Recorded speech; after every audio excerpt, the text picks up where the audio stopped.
Good afternoon. And just before we begin, I do want to acknowledge our former chairman, Tom Cole. His state suffered significantly this past weekend. The town of Sulphur, Oklahoma, essentially was obliterated by a tornado. So certainly our thoughts are with Chairman Cole and members of his community. Also, he's not here yet, but my understanding is that Chip Roy lost a grandmother this weekend, and certainly our condolences go to him and his family. Currently, America is engulfed in a wave of anti-Semitic extremism. According to the Jewish Federations of America, there's been an over 300% increase in anti-Semitic incidents since the horrific attacks of October 7. You need not look any further than our colleges and universities, where the next generation of American minds are molded, to see that deeply disturbing number in action. George Washington University, the anti-Israeli demonstrators held a sign championing the final solution alongside Israel's flag emblazoned with the Star of David. You heard that correctly. In the heart of our nation's capital, and less than a 2-mile walk from the United States Holocaust Memorial Museum, far-left activists evoked the brutal murder of 6 million Jews. The amount of ignorance and the sheer malice required to reference this horrific time is simply staggering. What's even more concerning is the extent to which this hate has infected institutions of higher learning across the country. At Princeton University, protesters reportedly displayed the flag of Hezbollah. At the University of Pennsylvania, students proudly waved signs in support of another intifada. If you're endorsing a terrorist organization focused on killing Jews or calling for an outright violent uprising against them, you're on the side of hate, not the side of peace. Indeed, this wave of anti-Semitism has also made it incredibly difficult to be Jewish on campus. For example, as Columbia University's radical encampment expanded, Jewish students were encouraged to stay at home and classes were held virtually.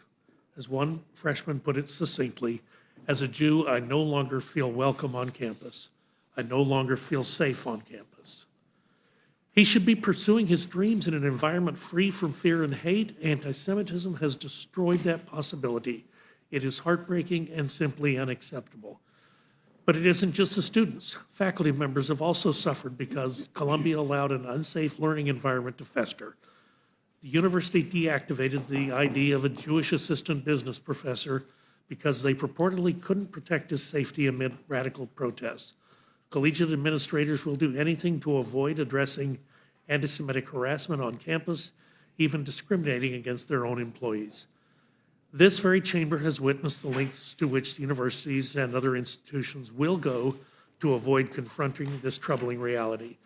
Now more than ever, it is critical that the federal government's definition of anti-Semitism is clear and uniform. That is the reason why we're taking up H.R. 6090. The Anti-Semitism Awareness Act of 2024 will require Department of Education to consider the International Holocaust Remembrance Alliance working definition of anti-Semitism when enforcing federal anti-discrimination laws. Congress must clearly define anti-Semitism so universities are empowered to take appropriate and decisive steps to keep Jewish students safe and respond to exercises of speech that are so hostile and discriminatory that it is not covered by protections enshrined to the First Amendment. The committee will also consider measures related to our nation's lands. For far too long, the Biden administration has used people when unelected federal officials to enact their radical agenda. Our constituents and American industry have paid the price. House Republicans are committed to ending the weaponization of the bureaucratic state, and that's why we're taking up several bills to roll back executive branch overreach. H.R. 3397, the Western Economic Security Act, will give local communities greater control to administer lands as they see fit. H.R. 764, the Trust the Science Act, delists the gray wolf as an endangered species, marking a successful story of conservation and stewardship. H.R. 6285, Alaska's Right to Produce Act, H.R. 3195, the Superior National Forest Restoration Act, and H.R. 2925, the Mining Regulatory Clarity Act, will remove roadblocks set up by radical officials to hinder American energy production. Finally, H.R. 615, the Protecting Access for Hunters and Anglers Act, will prevent the Biden administration from barring the use of certain ammunition or tackle on public lands. As always, I look forward to the fulsome debate in these important issues, and I would now like to yield to Mr. McGovern for any remarks he wishes to make. Well, thank you, Mr. Chairman. You know, it's starting to feel a lot like Groundhog Day because, yet again, Republicans are putting polluters over people. We're here today to consider 6 Republican natural resources bills that brutally attack our bedrock environmental laws and would roll back years of progress. These measures target programs that protect vulnerable wildlife and prevent the exploitation of resource-rich places, while also providing massive handouts to big oil, big gas, big mining, and other industries, all that are very generous contributors to my friends on the other side of the aisle. I mean, give me a break. H.R. 764 undermines science-based recovery plans that help protect endangered species. H.R. 615 ties the hands of federal land managers and puts vulnerable wildlife at risk of lead poisoning. H.R. 2925 upends a crucial federal guardrail in order to provide giveaways to the mining industry. H.R. 3195 reinstates dangerous mining leases that harm tribal communities, poison watersheds, and destroy ecosystems, all to enrich a foreign-owned company. H.R. 6285 undoes steps that have been taken to help protect Alaska from the exploitation of its oil and gas resources. And H.R. 3397 prioritizes oil and gas development over conservation, eliminating a leasing program that allows community groups to conduct mitigation and restoration activities on public lands. All of these measures share one thing in common. They reiterate how the House GOP will do almost any favor for their big industry friends. Republicans would rather help corporations poison our air, dump pollution into our water, and destroy our public lands than preserve our country's natural wonders and unique ecosystems. Thank God that none of these bills will ever become law. You know, Democrats understand the importance of protecting our public lands and overseeing big industry polluters.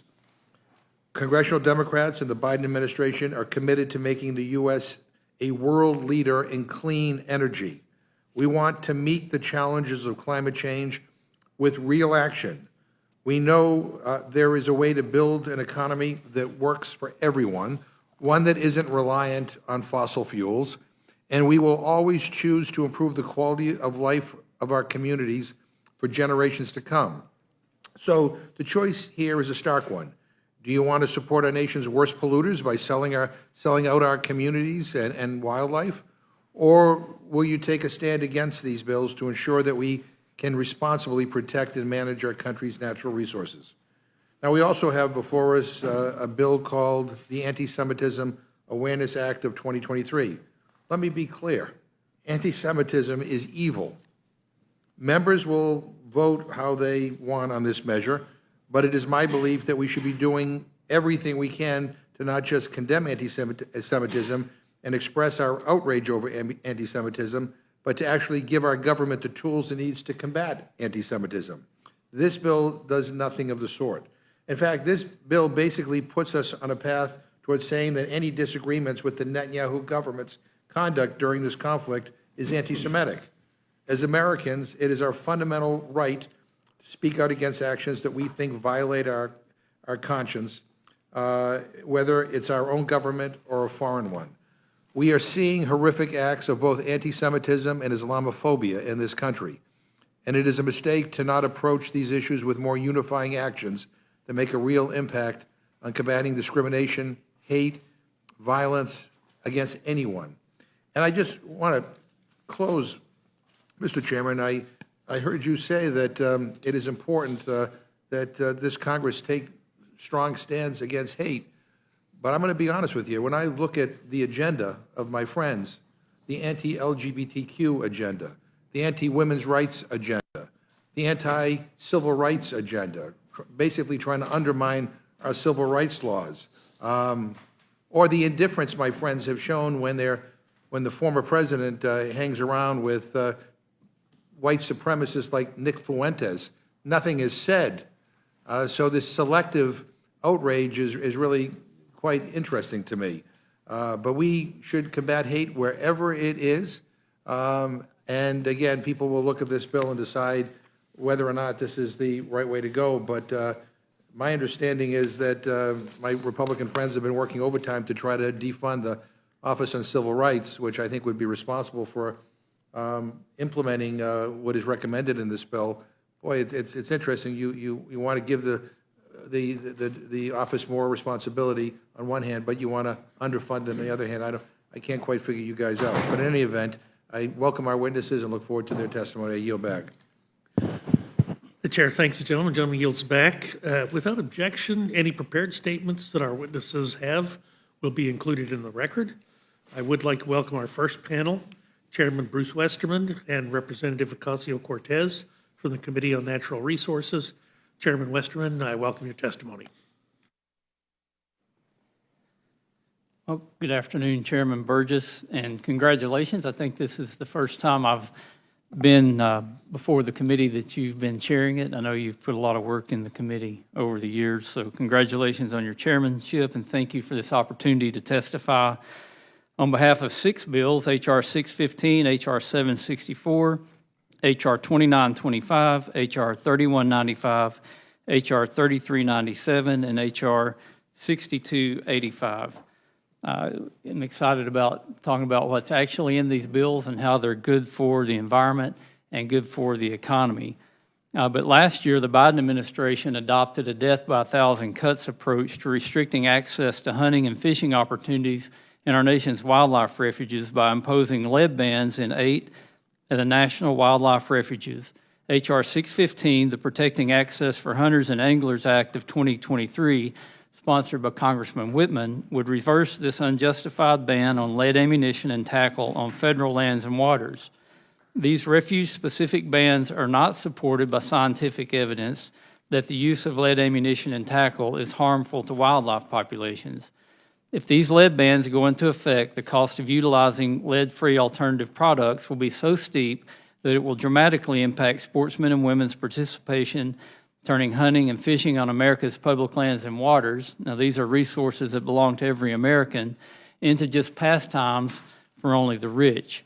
And I also believe this is a backdoor approach to try to go at all ammunition, and it's the left's attempt to restrict Second Amendment rights. Representative Whitman's H.R. 615 fosters a better approach, ensuring federal land managers cannot issue blanket lead bans and instead requiring any restrictions on lead be substantiated by locally specific scientific data that lead is the primary cause of wildlife population decline. The bill also requires any lead restrictions to be in line with the state hunting and fishing regulations. H.R. 764, the Trust the Science Act, sponsored by Congresswoman Boebert, would require the U.S. Fish and Wildlife Service to reissue the Trump administration's final rule that delisted the gray wolf in the lower 48 states. By every measure, the gray wolf is a recovered species and should be celebrated as an ESA success story. 2 months ago, the service reaffirmed this when it announced that the gray wolves in the western United States have a healthy abundance, retain genetic diversity, can respond to high mortality events, and maintain adaptive capacity. This legislation represents a rare instance where we agree with the U.S. Fish and Wildlife Service. The gray wolf is a recovered species. It should be delisted, and Ms. Boebert's legislation will do just that. H.R. 3397, the Western Economic Security Today, or WEST Act, sponsored by Congressman Curtis, nullifies the fundamentally flawed and legally dubious Conservation and Landscape Health Rule finalized by the Bureau of Land Management earlier this month. The rule is nothing more than a thinly veiled attempt to lock up more lands to advance radical goals like the Biden administration's 30 by 30 agenda. The BLM manages 245 million acres of land across the West.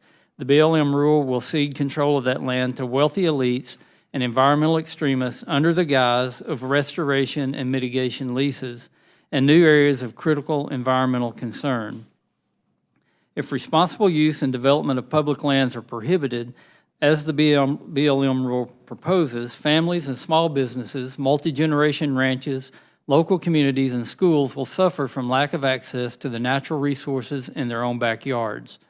They'll suffer from lost opportunity for economic development and decreased tax revenue. H.R. 6285, the Alaska Right to Produce Act of 2023, sponsored by Congressman Stauber, restores energy authority back to the people of Alaska and prevents the Biden administration from once again kneecapping this critical revenue stream for tribal communities and the state.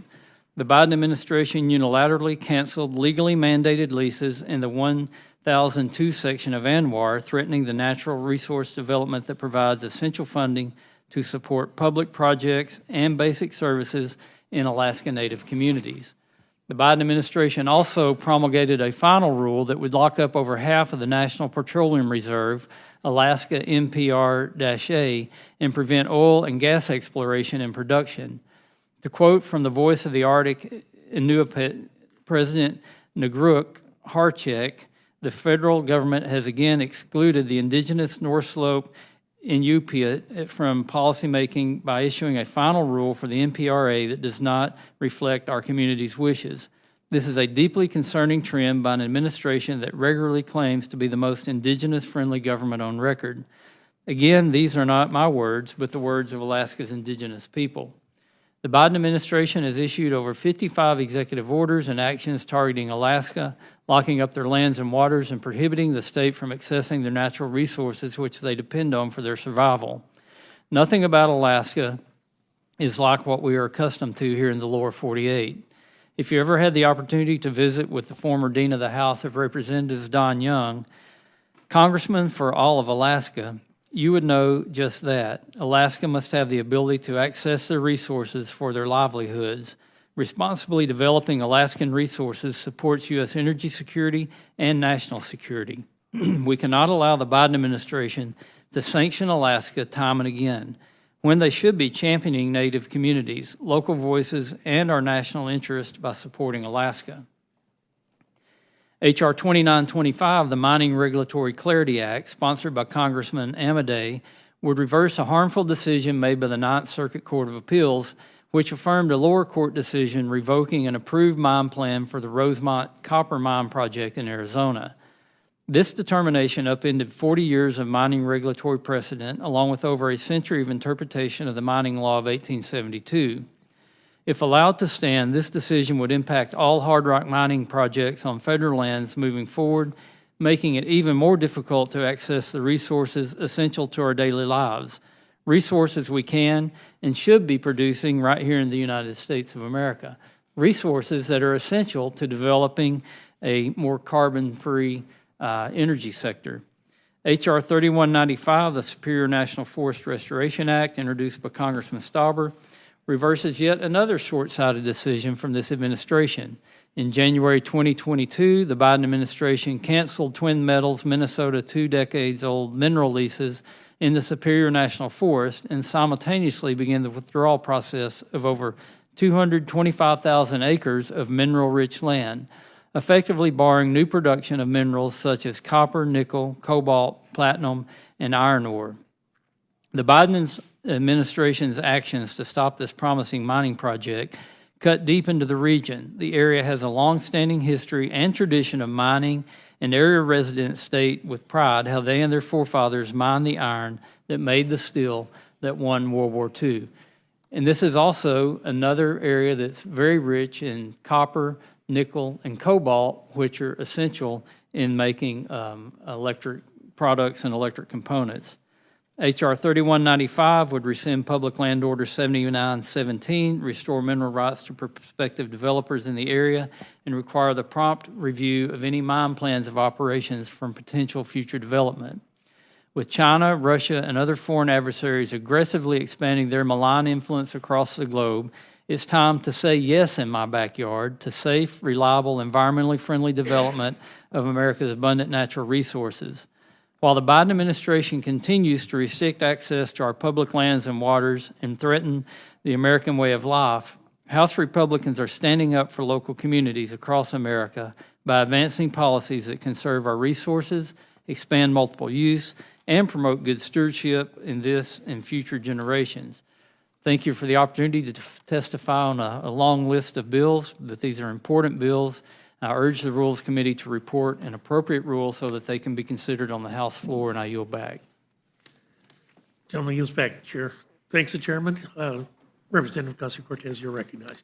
Thank you, Chair Burgess, the Ranking Member McGovern, and members of the committee. I'm pleased to be here to testify against the 6 Natural Resources Committee bills that House Republicans are scheduling for the floor this week. You know, Earth Day was just last week, but the celebration is clearly over with Fossil Fuel Week that seems to be presented with many of these bills. It's astounding how House Republicans continue to push an agenda that people are simply not asking for. They voted to cut veterans' benefits, raise costs, and, like we're seeing today, enrich the wealthiest corporations, especially the fossil fuel industry. To the ranking member's point, one good thing that we can say about these bills is that they have no chance of becoming law. They are going nowhere in the Senate.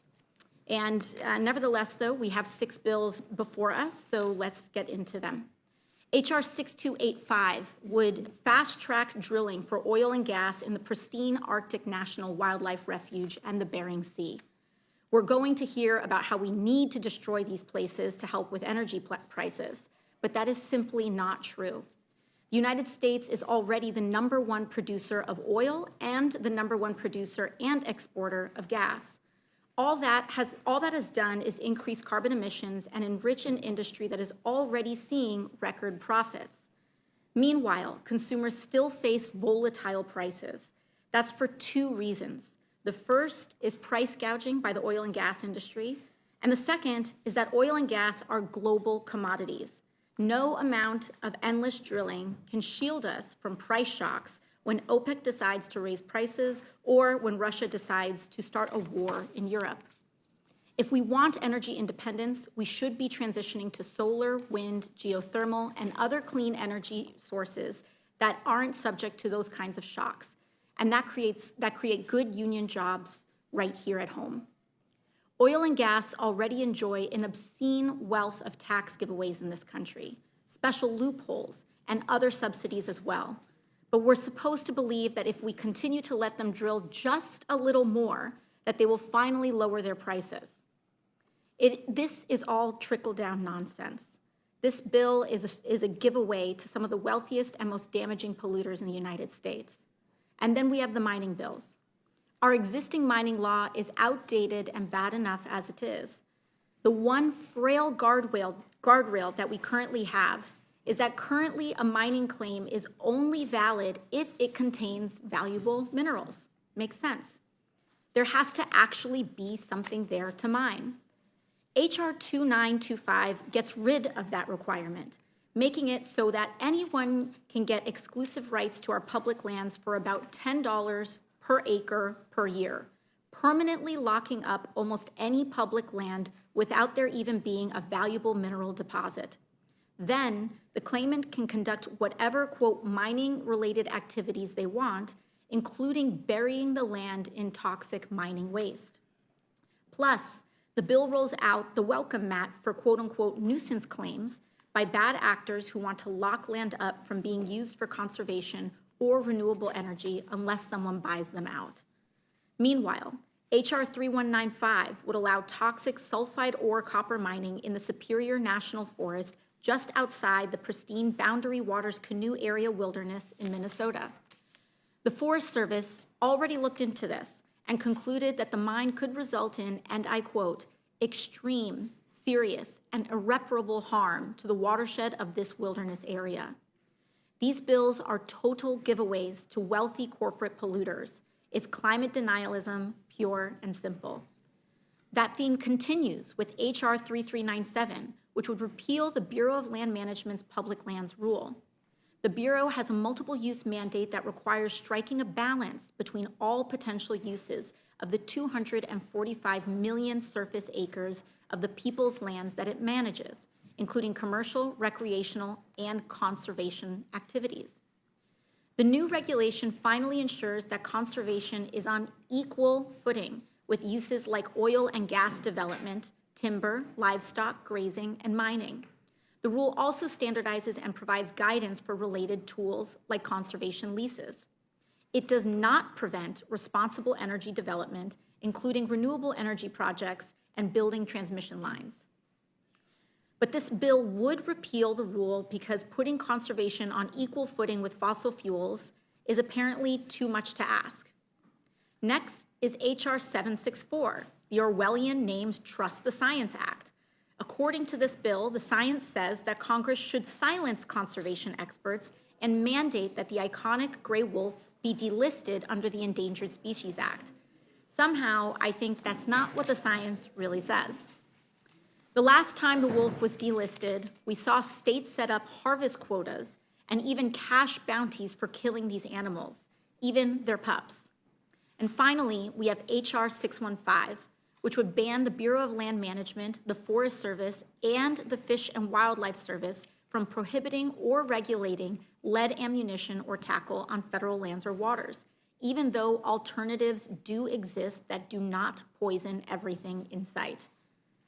Right now, we have a climate crisis, student loans burdening our youth and our economy, healthcare costs to deal with, but this set of bills is what Republicans are currently doing in the waning days of their majority.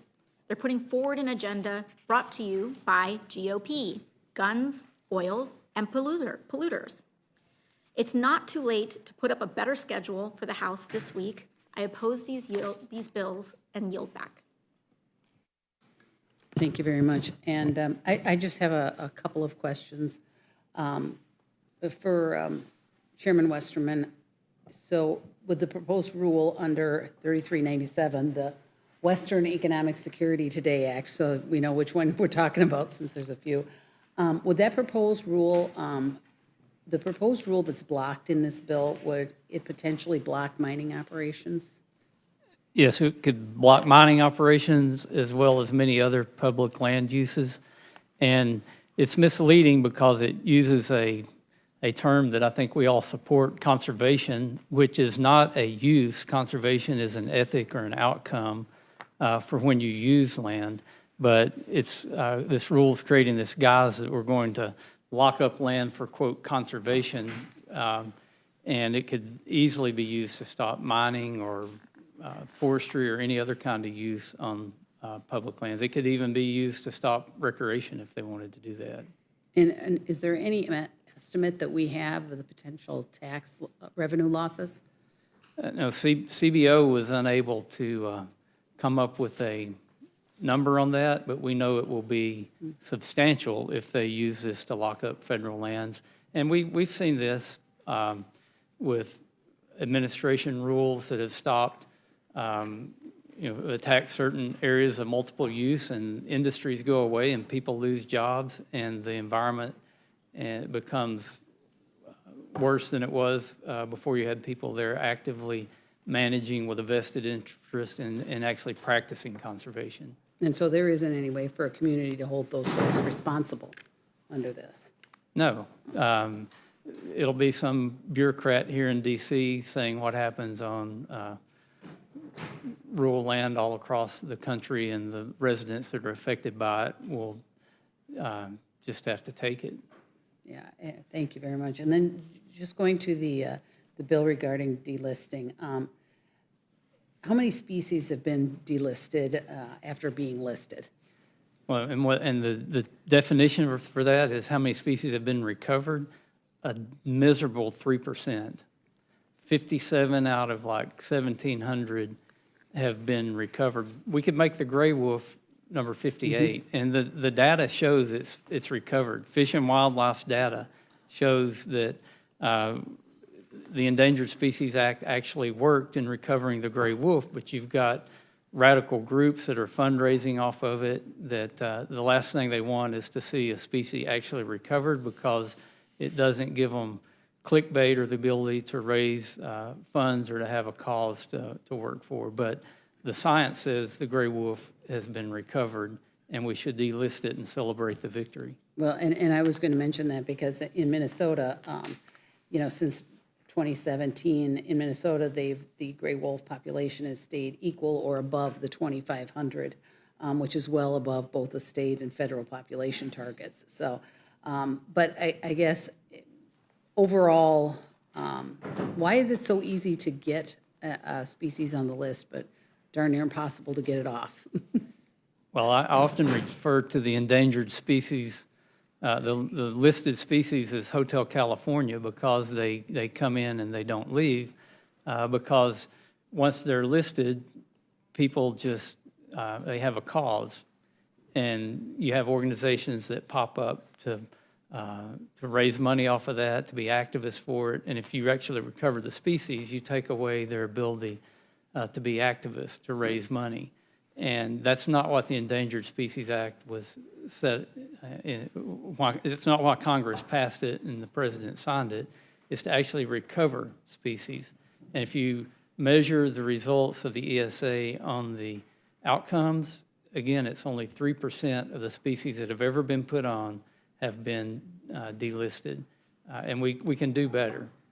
And I appreciate that. And in Minnesota, for many of my farmers, the gray wolf population increase has been devastating with livestock, loss of livestock, and been to many meetings on it and dealt with it when I was in the legislature. So I appreciate you bringing the bills forward. And with that, I will turn it over to Ranking Member McGovern.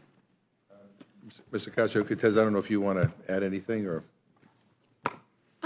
I would just say that it's important to note that the original Trump-era regulation that delisted the wolf was overturned in the courts, and this legislation not just reverses, or rather reinstates that Trump-era rule, but it exempts judicial review once more. And so if the science on this, and if conservationists as well, deems it necessary and the courts uphold that, this bill would prevent the courts from taking objective analysis on it, which I find very concerning. Well, thank you. And, as I said, and as you said, none of these bills are going anywhere fast. So, we have some really serious issues that we need to deal with, and there are things that, quite frankly, we need to act upon that we're not doing, and instead we are focused in on messaging bills that I guess are good for donors who are polluters, but this is not, in terms of policy, nothing is going to happen here. So this is kind of another colossal waste of time. So I won't waste any more time here. I will yield back and let somebody else waste the time. Thank you, Mr. McGovern. Mr. Roy? I think the chairwoman, my friend, Mr. Westerman, just a couple quick questions. The ranking members talked about somehow this is good for, individuals who are, quote, polluters. I know at least one of the bills we're talking about is important with respect to the Duluth complex, right? And that would, it could constitute a sizable portion. I've got 88% down in my notes, but I know it's a very large percent of the cobalt reserves in the United States. Currently, we're highly dependent on China for cobalt, correct? Very dependent on China for cobalt and many other minerals and rare earth elements. And is it not true that the Biden administration, with its senseless, job-killing, hard-working, American, life-destroying tailpipe rule that will stack up more mandates on electric vehicle production to the tune of something like 2/3 of the production by 2030, meanwhile EVs are piling up on the lots of automobile dealerships across the country, that in light of that even if one were to say that we should be moving towards electric vehicles, which I think is a reasonable question to debate in and of itself, would it not be foolish to do that on the back of Chinese production and Chinese cobalt mining? I believe so, and I think you've done a great job of outlining what I would call Democrat utopia. We're going to have our cake and eat it too. We're going to get rid of fossil fuel. We're going to get rid of internal combustion engine vehicles.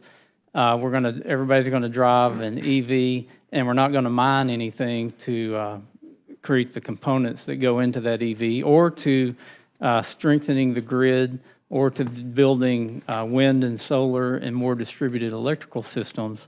And it just doesn't work that way. It's a not in my backyard mentality that is forcing our supply chains more and more to China, who has gone out and hoarded resources from around the world. Cobalt is one you mentioned that comes from the Congo, where Right. they use child slave labor. Child slave labor, right? They haul it back to China, where they refine it. And by the way, China built 50 gigawatts of coal-powered plants last year. That's one every 5 days, so they can process the minerals and manufacture the stuff to sell to us so that we can save the planet. It makes absolutely no sense.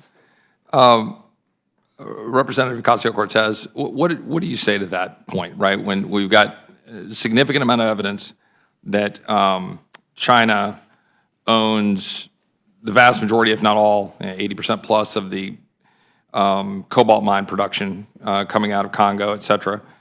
And we know, I think it's irrefuted, that there's child labor exploited to get those minerals. Those minerals are central, if not fully necessary, for the production of EVs, which even objectively we have to acknowledge are not fully able to power the ability of the American public to get to their jobs and their work and so forth. And yet we're mandating that we have 2/3 of the production be EVs by 2030. So if we follow those mandates by the Biden administration, that debate aside, right? Debate for a different day.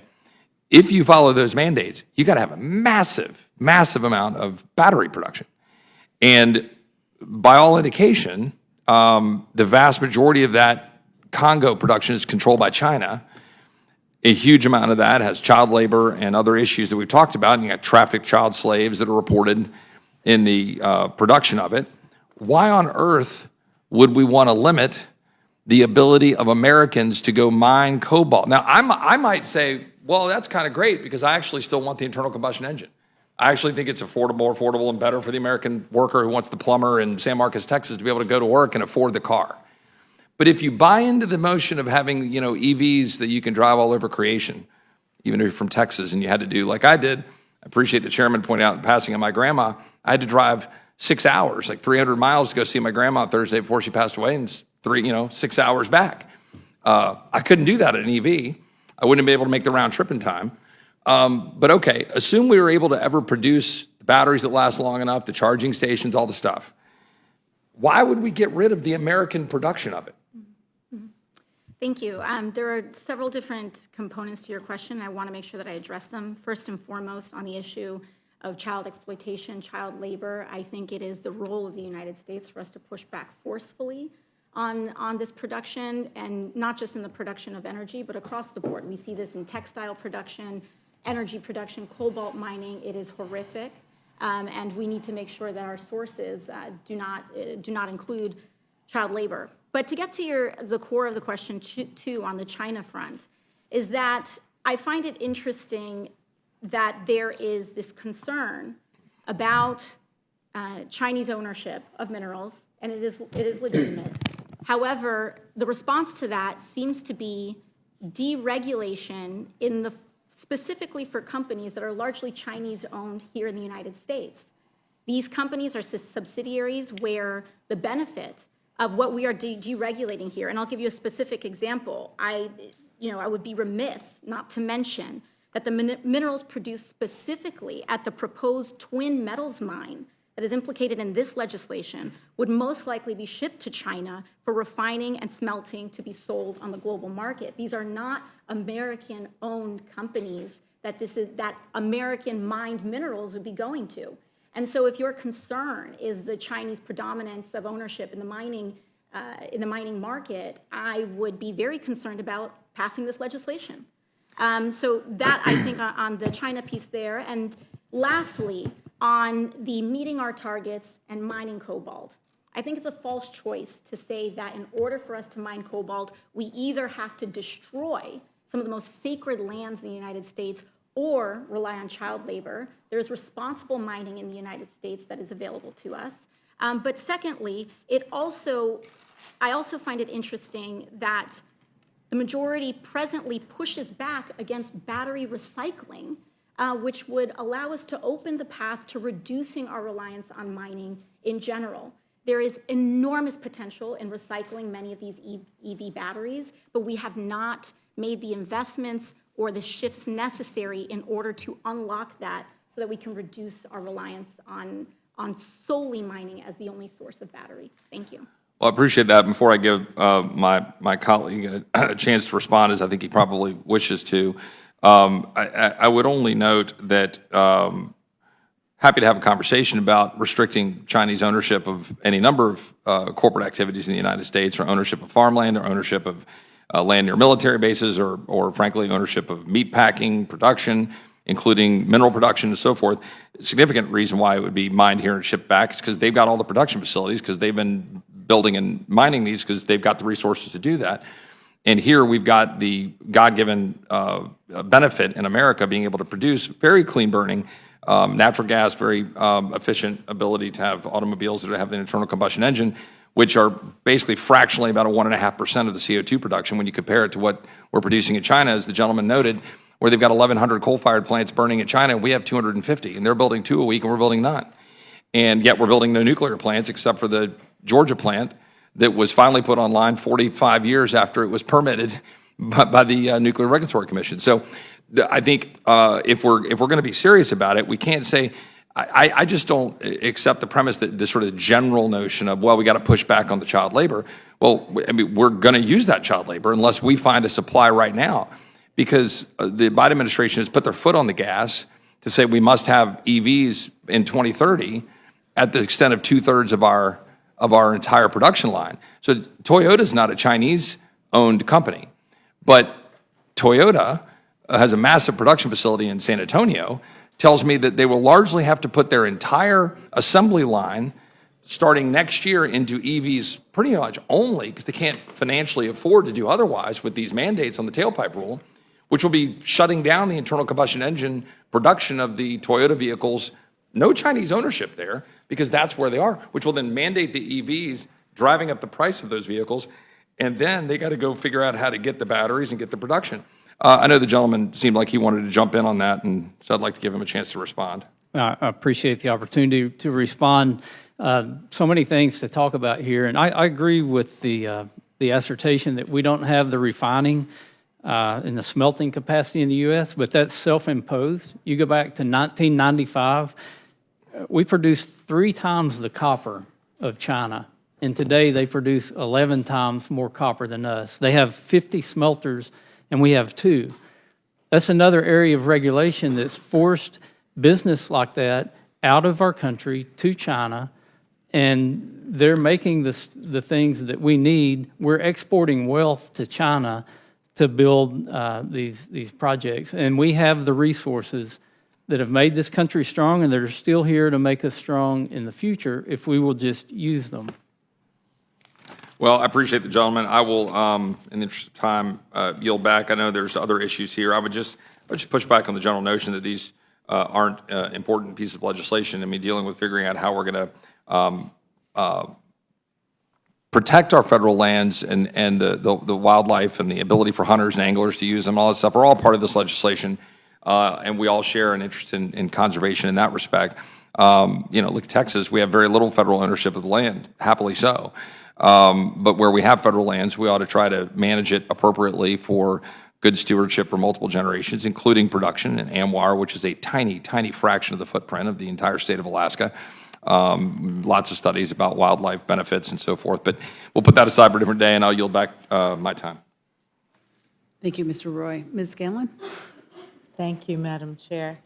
I am very concerned that these bills are a huge step back for our environment and our endangered species. They seem to be predicated on a false kind of a binary choice. And I don't think it's true that President Biden or Democrats or the American people have any interest in having a blanket prohibition on development, but we do want a system that fairly takes into account public safety, conservation, and the damage to our environment and our children's future if we aren't taking those into consideration. So can you comment on that? Absolutely, Representative Scanlon.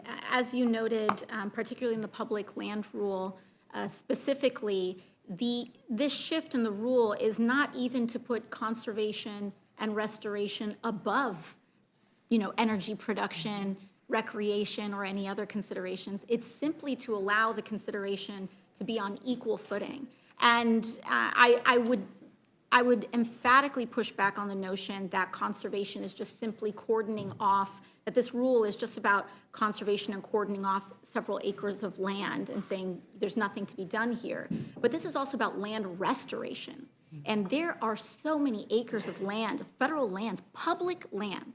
This is land that belongs to the people of the United States of America, that has been dumped on, that has been allowed to be overridden with toxic waste, that people are getting sick from, that species are becoming endangered from. And to allow that to simply be in equal consideration as the federal government and the Bureau of Land Management doles out and makes decisions, oftentimes affirmatively about energy production, I think is eminently reasonable. I think that makes a lot of sense, that we're trying to balance some competing concerns, but that we really do need to take into account these conservation concerns. So I would yield back. Thank you. Thank you, Ms. Ganlon. Mr. Scott? Thank you, Madam Chair. I'll just be quick. I mean, I'm thankful for the legislation on that supports hunters and fishermen. I mean, I think, the more time a child spends hunting and fishing, the less likely they are to end up in trouble. And so, if, I hear the talk that other alternatives are available, and they are, and there are some species that you're mandated to shoot them on, and I can tell you a tungsten shell costs a whole lot more than a lead shell. And so,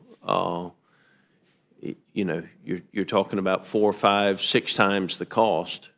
And I don't want to get into a prolonged debate on it, but I certainly appreciate the Protecting Access to Hunters and Anglers Act and look forward to supporting it. With that, I yield. Thank you, Mr. Scott. Mr. Neguse? Thank you, Madam Chair, and thank you to the Vice Chair and the Chairman of the, or Vice Ranking Member and the Chairman of the Committee for your testimony. I would echo and share the sentiments of my colleague from Pennsylvania that I think these bills in totality are regressive. I don't think that they ultimately achieve the broader conservation missions that I think so many of us care deeply about. As a representative from a state that happens to have a lot of BLM managed and Forest Service managed lands in the state of Colorado, I would say that I don't think these bills, in particular the West Act, but consistent across all of the bills that have been submitted before the committee, are reflective of the views of my constituency and the folks that I'm privileged to represent in Colorado. Mr. Chairman, a couple of questions, I think, with respect to the West Act that I wanted to pose, and I preface this with great respect, as you know, for your leadership and our partnership. But what I'm concerned about with respect to the West Act, I think, is some misinformation that I've seen, at least online, around what this bill does in the context of the BLM rule that's been, or the rule rather, that's been proposed by the BLM. And my colleague from Pennsylvania, and I think the vice-ranking member, both articulated this as well. I want to make it absolutely crystal clear. Does the rule that BLM has proposed disallow grazing on BLM-managed lands? I believe the rule, though explicitly doesn't say it disallows grazing, it's going to make it very difficult for grazing to be a use if the land's set aside for, quote, conservation. And we know that when this administration uses the word conservation, they're really talking about preservation, which means we want to just take everybody off of it, put an invisible fence around it, and somehow it's going to be this lovely place that everybody wants to visit. So that's my concern, is that it just is going to make it, it's going to create barriers for traditional uses and for multiple uses. And again, conservation is not a use. Conservation is an ethic, it's an outcome, and it's something that we should strive for with whatever use that we're doing. If it's a recreation use, if it's a downhill ski slope on federal land, it should be done with the idea of conservation and leaving it better than we found it, making it good for the future generations, and that's what conservation really is. So I just want to zero in. Thank you, Mr. Chairman. I want to zero in a bit on the language of the rule. I understand your concerns about what you believe to be the collateral impact if this rule ultimately implemented on grazing, let's say, for example. But you wouldn't make the argument that the rule itself does not permit grazing. It's in the plain language of the rule says that grazing is permitted. I understand your argument that because conservation is now included as an equal use, that there will be impacts to grazing. But you're not contesting that grazing is allowed under the rule.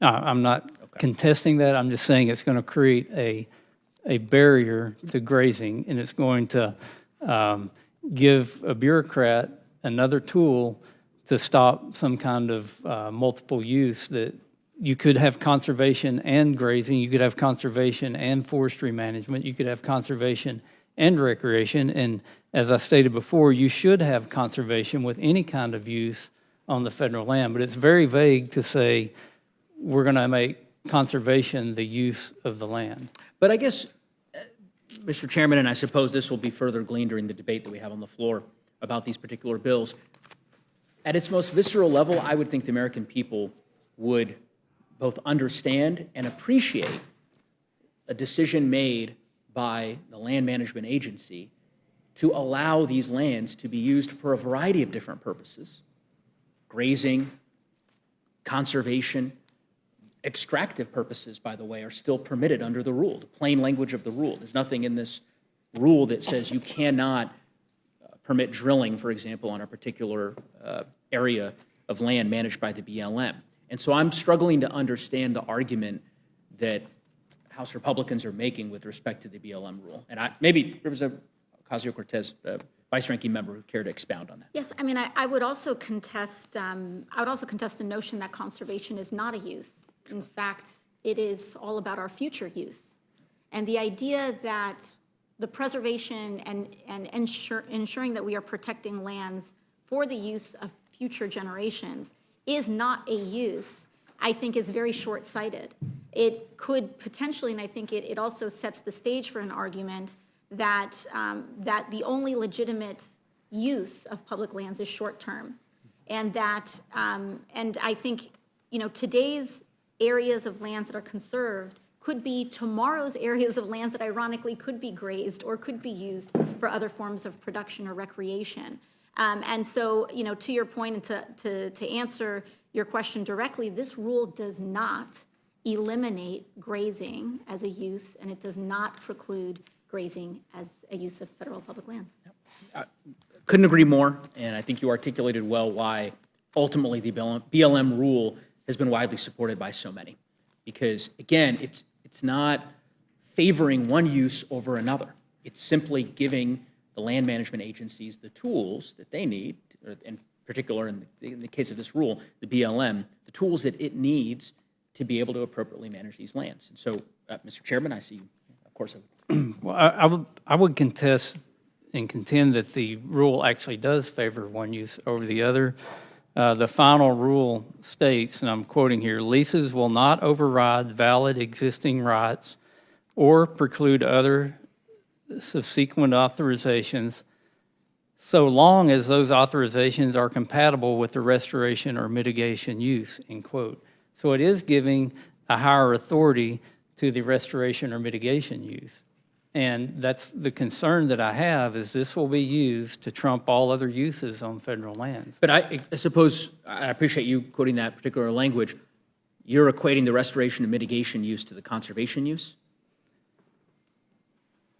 The language that I read, as I understand it, what you've essentially said with respect to that particular provision of the rule, is that this rule will not impede, for example, a development right on a particular acre of BLM land, right?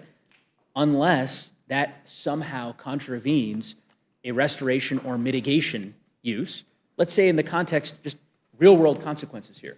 I represent a wide swath of northwestern Colorado, 12 counties, bigger than 8 states in the United States, bigger than New Jersey, bigger than Maryland, which I remind my colleagues on the Eastern Seaboard about constantly. And as you know, we have the threat of wildfires that is ubiquitous in our area.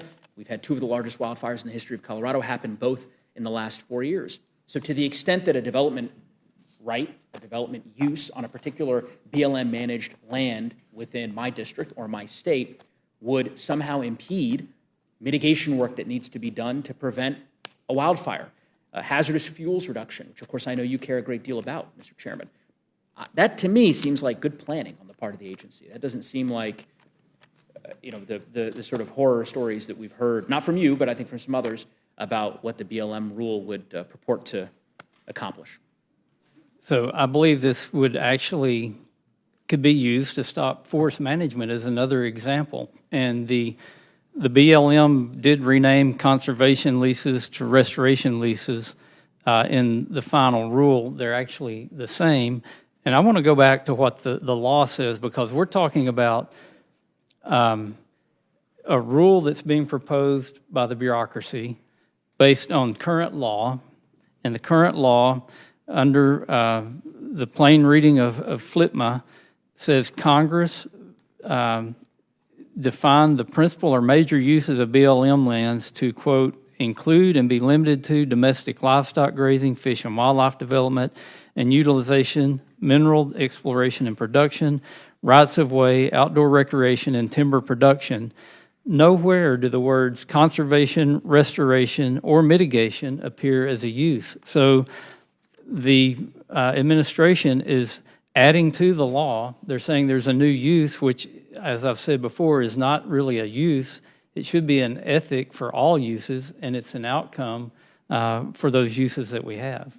Well, I would say, and not to belabor the point, and I thank you, Mr. Chairman, the argument as to whether or not the BLM has the statutory authority to ultimately engage in this rulemaking is a separate argument than the propriety of the rule that they proposed and the impact that it would have on the lands in my state and in other states across really the Rocky Mountain West in particular. But I hear your argument, and I understand. I would just also say that notwithstanding what some of my colleagues on the other side of the aisle have said about this particular rule, it does have broad-based support. The agency conducted an extensive, robust rulemaking process that included a variety of different public sessions. How do I know that? Because one of them was in my state. Again, because my state will be impacted perhaps in a more pronounced way than some others, east of the Mississippi. So I understand folks have different views about the necessity for this rule. I happen to believe that it's in the best interests of the Rocky Mountain West and of the American people, and that's why I'll be opposing the bill on the floor. But I thank the chairman and the vice-ranking member for the robust debate. And I yield back. Thank you, Mr. Goose. Ms. Ledger-Fernandez. Thank you very much, Madam Chair, and thank you for your testimony. Welcome to the Rules Committee. It's always fun here because it is interesting because we actually do get to debate and reflect on what are our priorities as a nation.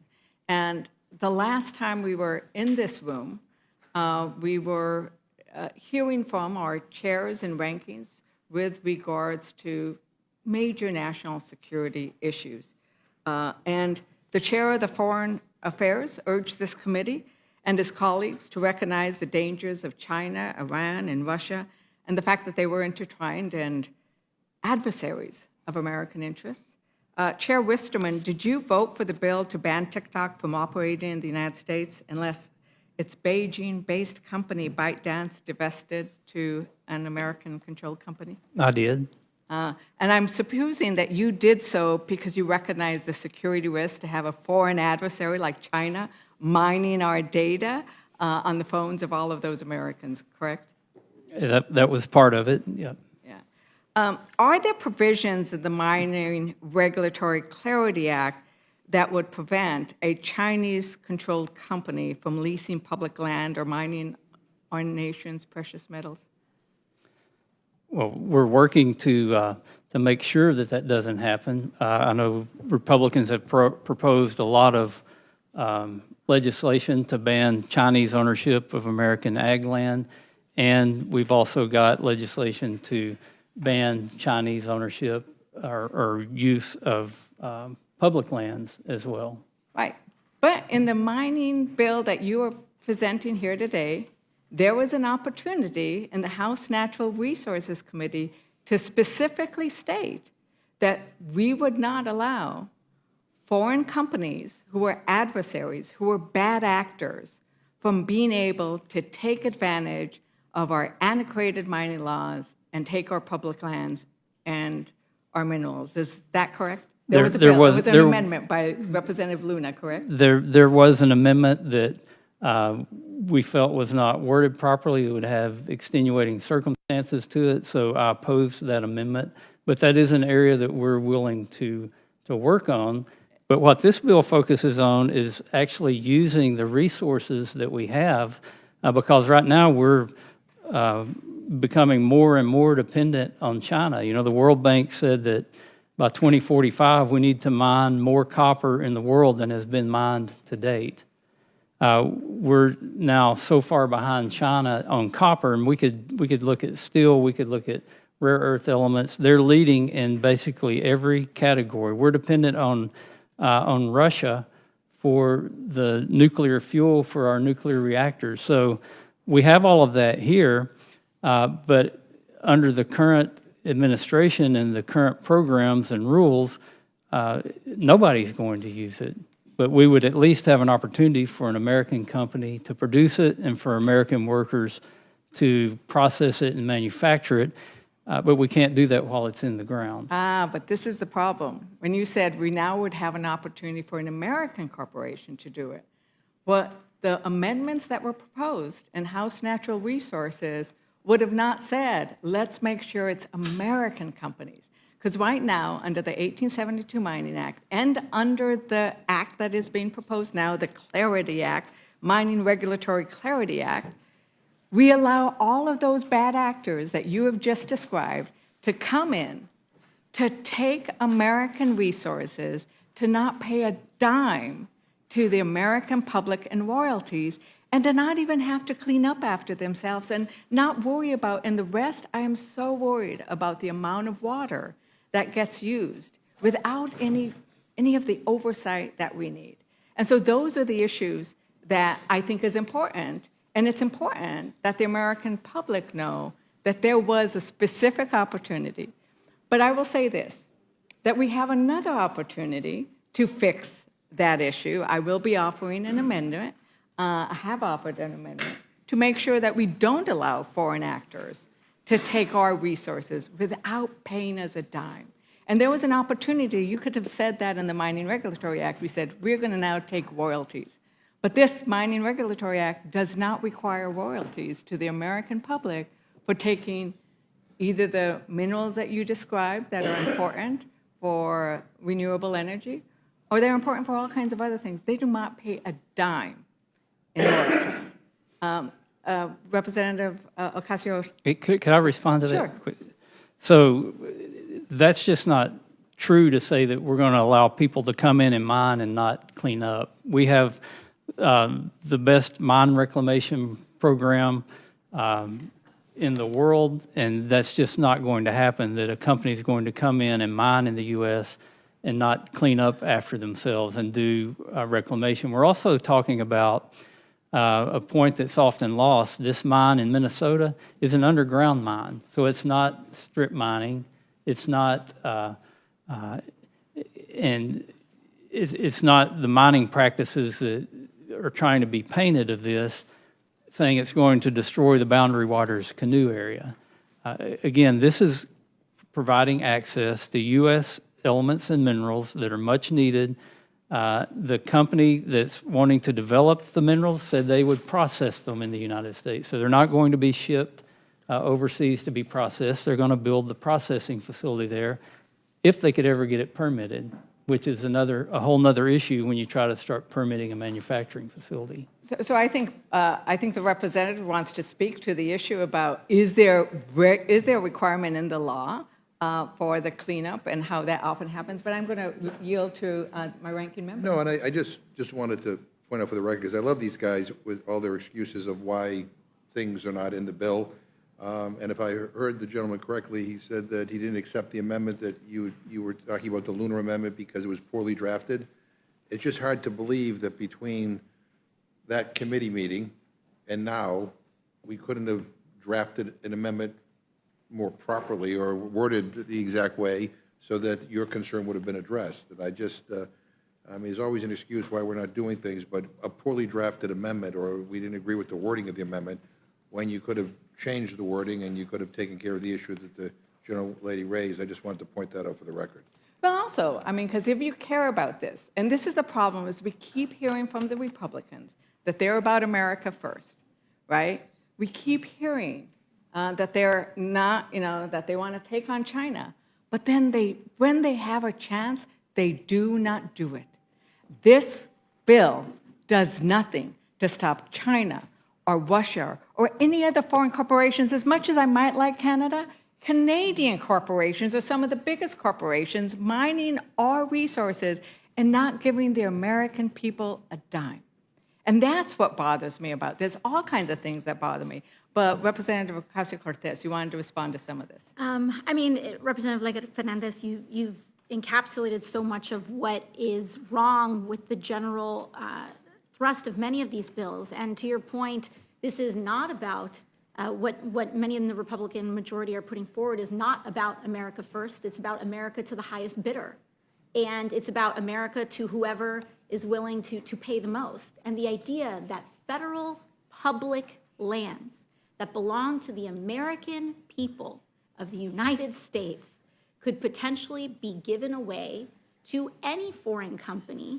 And then when you importantly put that together with another one of the bills that are proposed today, which is the complete deregulation of mining in the United States, where they don't even have to prove that there is a valid claim to a mineral in a space.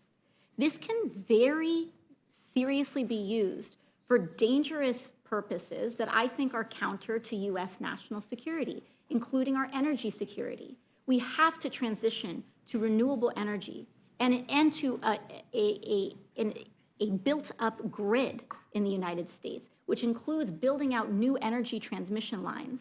And imagine a scenario where a foreign-owned company in the United States knows that we domestically are trying to build out our energy grid and build out an energy transmission line that requires going through federal land, and they decide to stake that plot in order to avoid and prevent the development of energy transmission lines in the United States.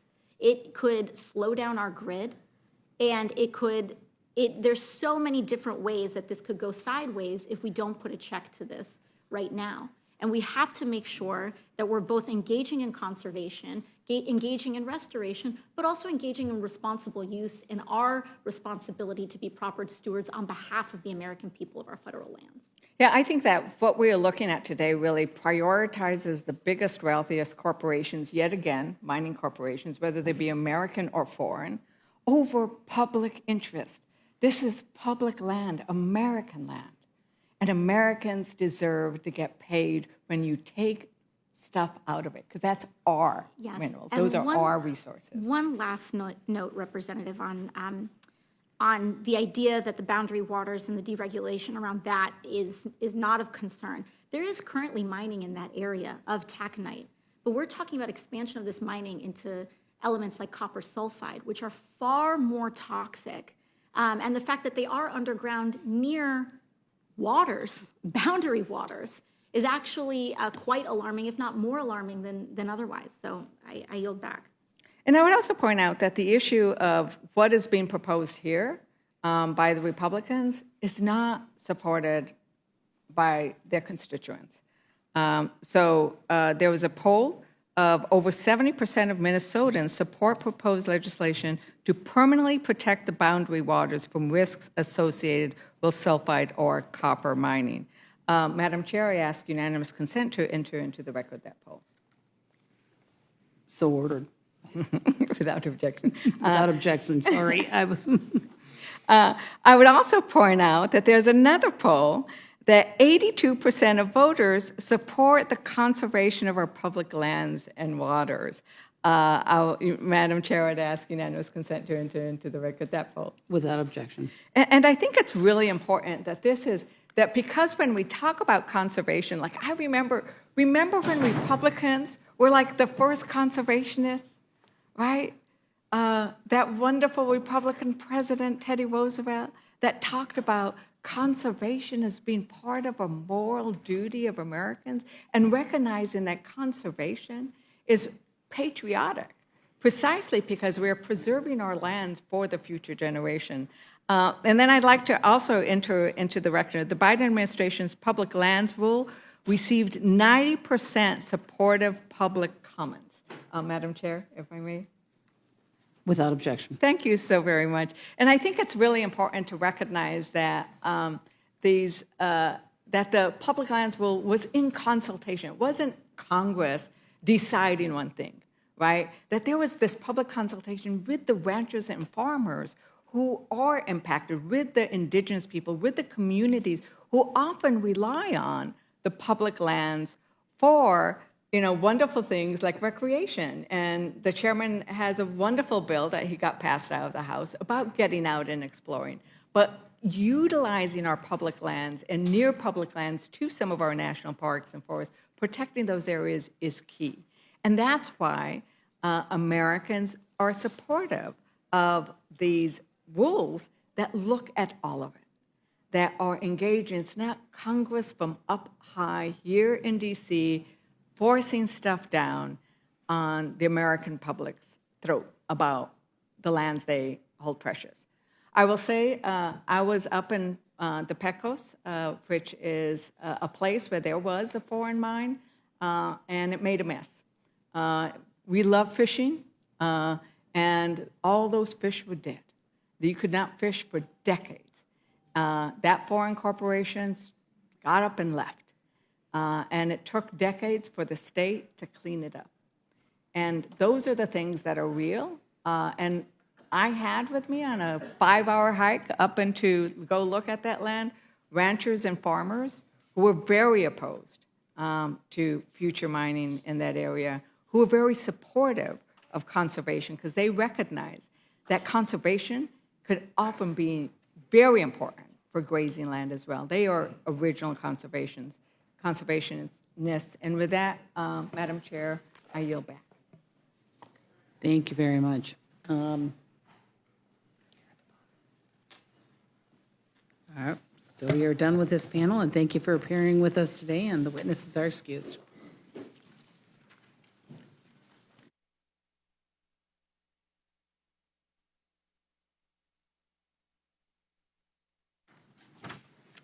I would like to welcome our second panel, Representative Russell Fry and Ranking Member Jerry Nadler from the Committee on the Judiciary. Representative Fry.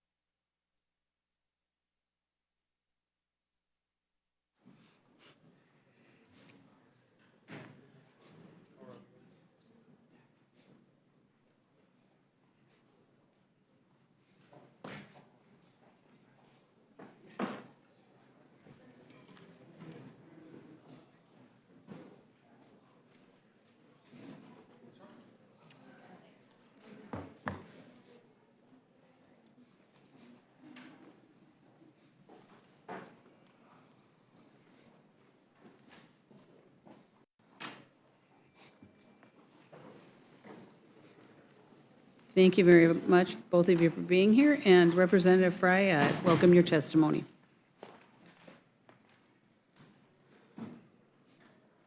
Thank you, Madam Chair. I am here to testify regarding House Resolution 6090, a bill designed to combat the deeply disturbing trend of anti-Semitic harassment in schools, colleges, and universities across the country. Anti-Semitic harassment on college and university campuses is not a new phenomenon. As early as 2005, the U.S. Commission on Civil Rights warned that campus anti-Semitism had become a serious problem. In 2013, a Pew Research survey of Jewish Americans found that experience with anti-Semitism was more prevalent among younger adults in higher education. In 2014, a Brandeis Center Trinity College study found that anti-Semitism was particularly pervasive on college campuses, with 54% of Jewish students on 55 campuses having reported that they experienced or witnessed anti-Semitism during the 2013-2014 academic year.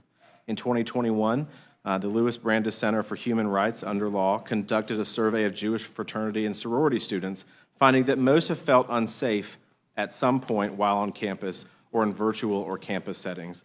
These fears are justified. The catalog of anti-Semitic harassment in America's top institutions of higher learning is everywhere to see. You just have to turn on the television today. These incidents have increased sharply following the October 7th terrorist attacks in Israel perpetuated by Hamas and their allied groups.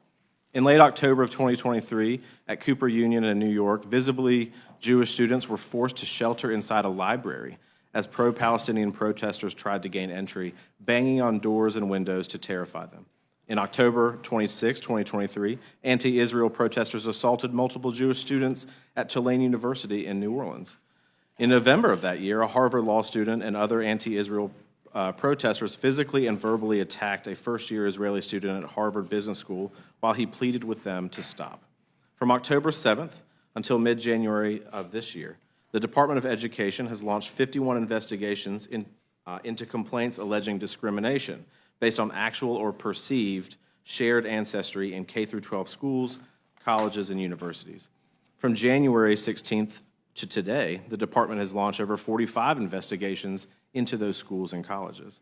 These investigations overwhelmingly concern anti-Semitic conduct at these schools, and in fact, in April of this year, the Education Department launched an investigation into Columbia University, and we all know and see what is happening there today. Hundreds of anti-Israel protesters have occupied Columbia University's West Lawn and erected tents, it's a tent city, disrupting campus life and creating a hostile environment for Columbia's Jewish students.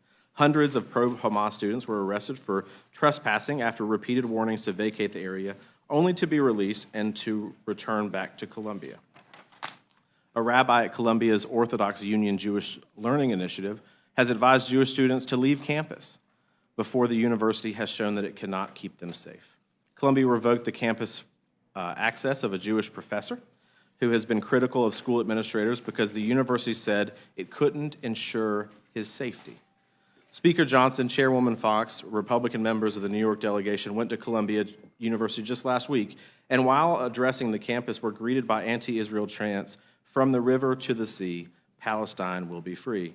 We know that this expression is a call for the destruction of Israel and her people. Mr. Chairman, enough is enough. The surge in the ancient bigotry of anti-Semitism over the years, but especially since the attacks on October 7th, must not continue. It is long past time that Congress act to protect Jewish Americans from the scourge of anti-Semitism on campuses around the country. The Antisemitism Awareness Act expresses the sense of Congress that discrimination against Jews may violate Title VI of the Civil Rights Act of 1964 when it's based on race, color, or national origin, which can include discrimination based on actual or perceived shared ancestry or ethnic characteristics. The bill requires the Department of Education to take into account the 2016 International Holocaust Remembrance Alliance, or IHRA, definition of anti-Semitism as part of its assessment of whether anti-Semitic discrimination has occurred. The IHRA definition provides a consistent framework for the Department of Education, schools, colleges, and universities to apply to police anti-Semitic discrimination and harassment. The IHRA's definition is widely accepted and a vital tool for identifying and addressing discriminatory conduct that is motivated by anti-Semitism. It has been adopted by at least 33 states, South Carolina being the most recent one when the governor signs it into law, and multiple countries, dozens of countries. This bill is exactly the type of legislation needed to protect Jewish students from harassment and attacks for simply being who they are. And I welcome your questions, and I yield back. The chair thanks the gentleman. The gentleman yields back. The chair recognizes the gentleman from New York, Mr. Mandler. Mr. Chairman, thank you for the opportunity to testify about H.R. 6090, the Anti-Semitism Awareness Act of 2023. I've devoted much of my life to combating anti-Semitism, and I am as attuned as anyone to threats and bigotry aimed at Jewish people. I will take lectures from no one about the need for vigorous efforts to fight anti-Semitism on campus or anywhere else. I'm also a deeply committed Zionist who firmly believes in Israel's right to exist as a homeland for the Jewish people.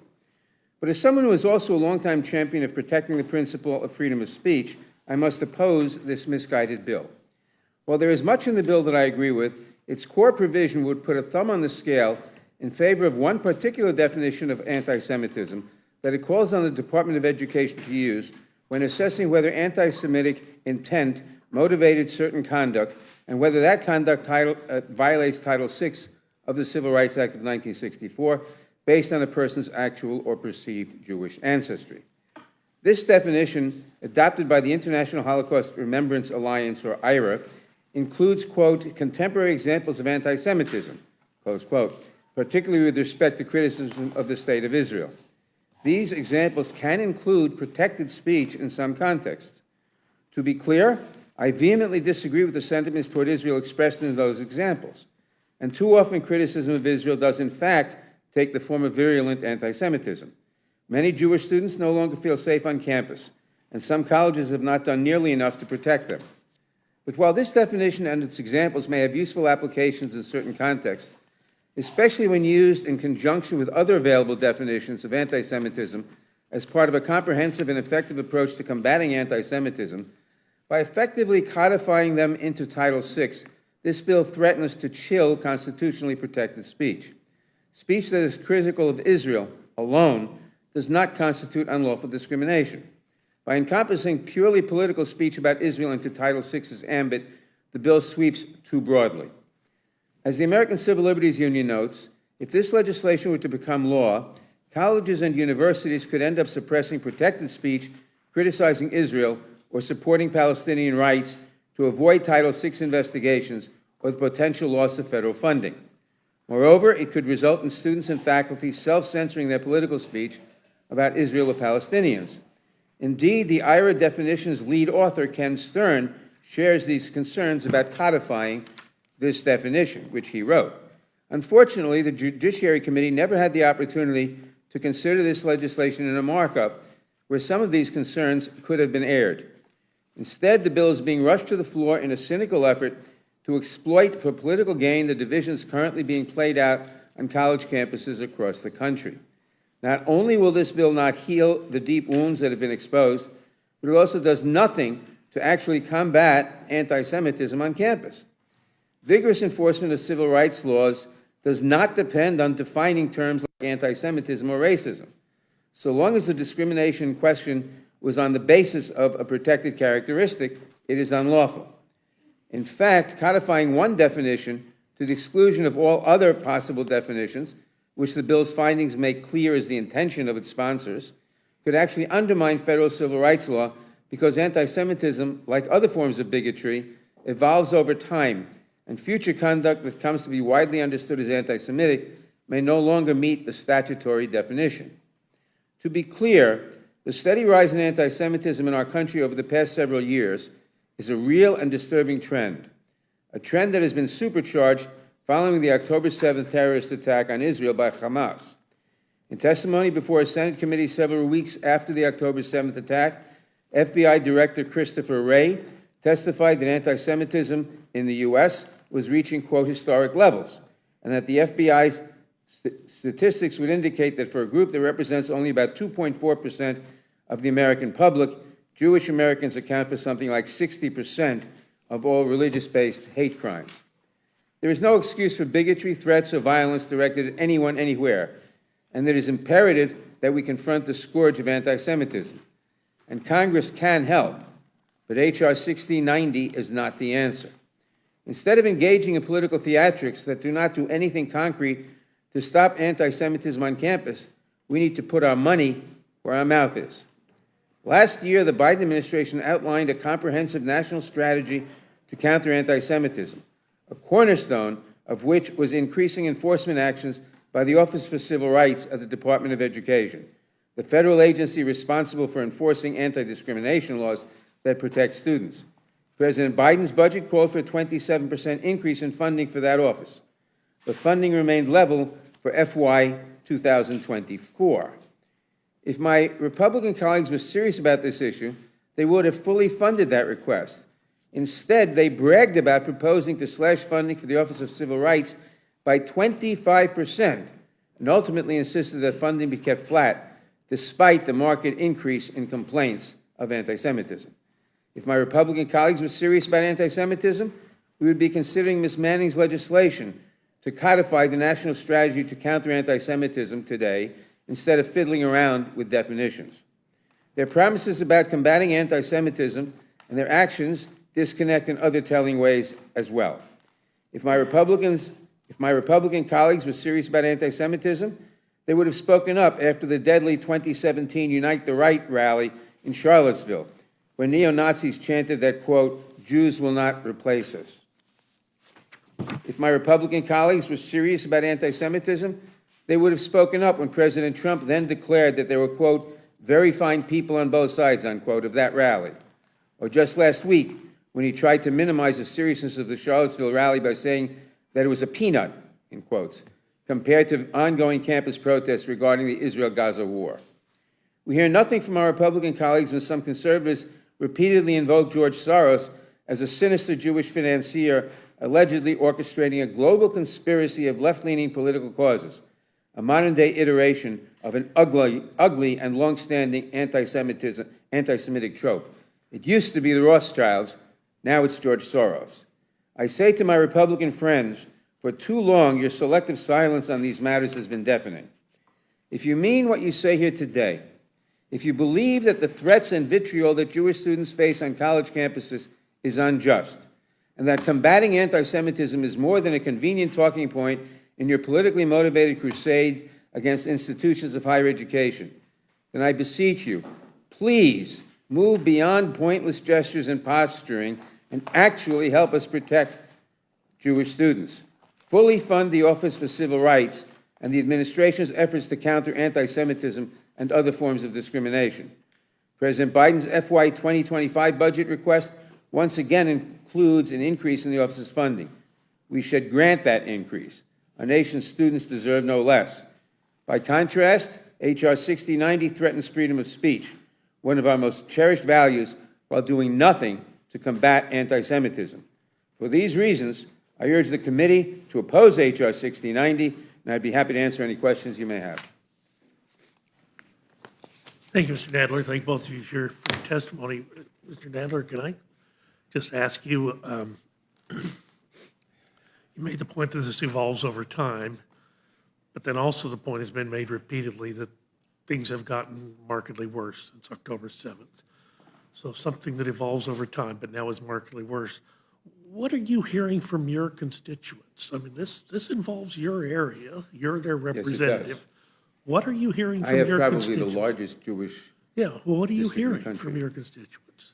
I'm hearing from my constituents that they want the government to do something about the anti-Semitism. They don't know exactly what, but they want the government to do something. If I may, that's why we're here today. And I know that we have two choices. The committee has two choices today. H.R. 6090 fiddles around with definitions. There's a lot of nice whereas clauses in it, and it enacts the IRA definition. It specifically also rejects two other definitions. All the definitions ought to be used, and since it evolves over time, maybe other definitions. The real thing we ought to be doing is increasing the funding for the enforcement mechanism against anti-Semitism, which is to say the Office of Civil Rights, which is in charge of enforcing Title VI, and we ought to be increasing that budget. And the president last year proposed increasing that budget. The Republicans proposed decreasing it by 25%. The compromise has remained flat. The president has again proposed, I think, a 25% increase. And what we ought to do is pass a 25% increase in the budget for the OCR. For me to be clear then, your constituents are calling you and saying if you will increase the funding for the Office of Civil Rights, these problems will be ameliorated. No, my constituents are calling me and saying, do something. Do something. And They don't know again, what to do. I stress, that's why we're here. Mr. Fry, would you care to respond to that? Chairman, thank you for the opportunity. I think definitions are important. I think when you look at any number of bills that you do in the state legislature or in Congress, they are often terms that are defined, and the purpose is to create clarity within the law. I think that this is a unique opportunity to do this. This was an executive order originally under President Trump, which has been carried under with President Biden as well. But the importance of it is, and again, I don't think I don't think this alone solves the issue, but I do think that it's important to clarify it. And I've read the statements, I think, of others who oppose it. Certainly the ranking member on judiciary has his reasons for doing so. But I look at the number of states, 34, 35 states that have passed this. I look at the number of countries, over 40 since 2016.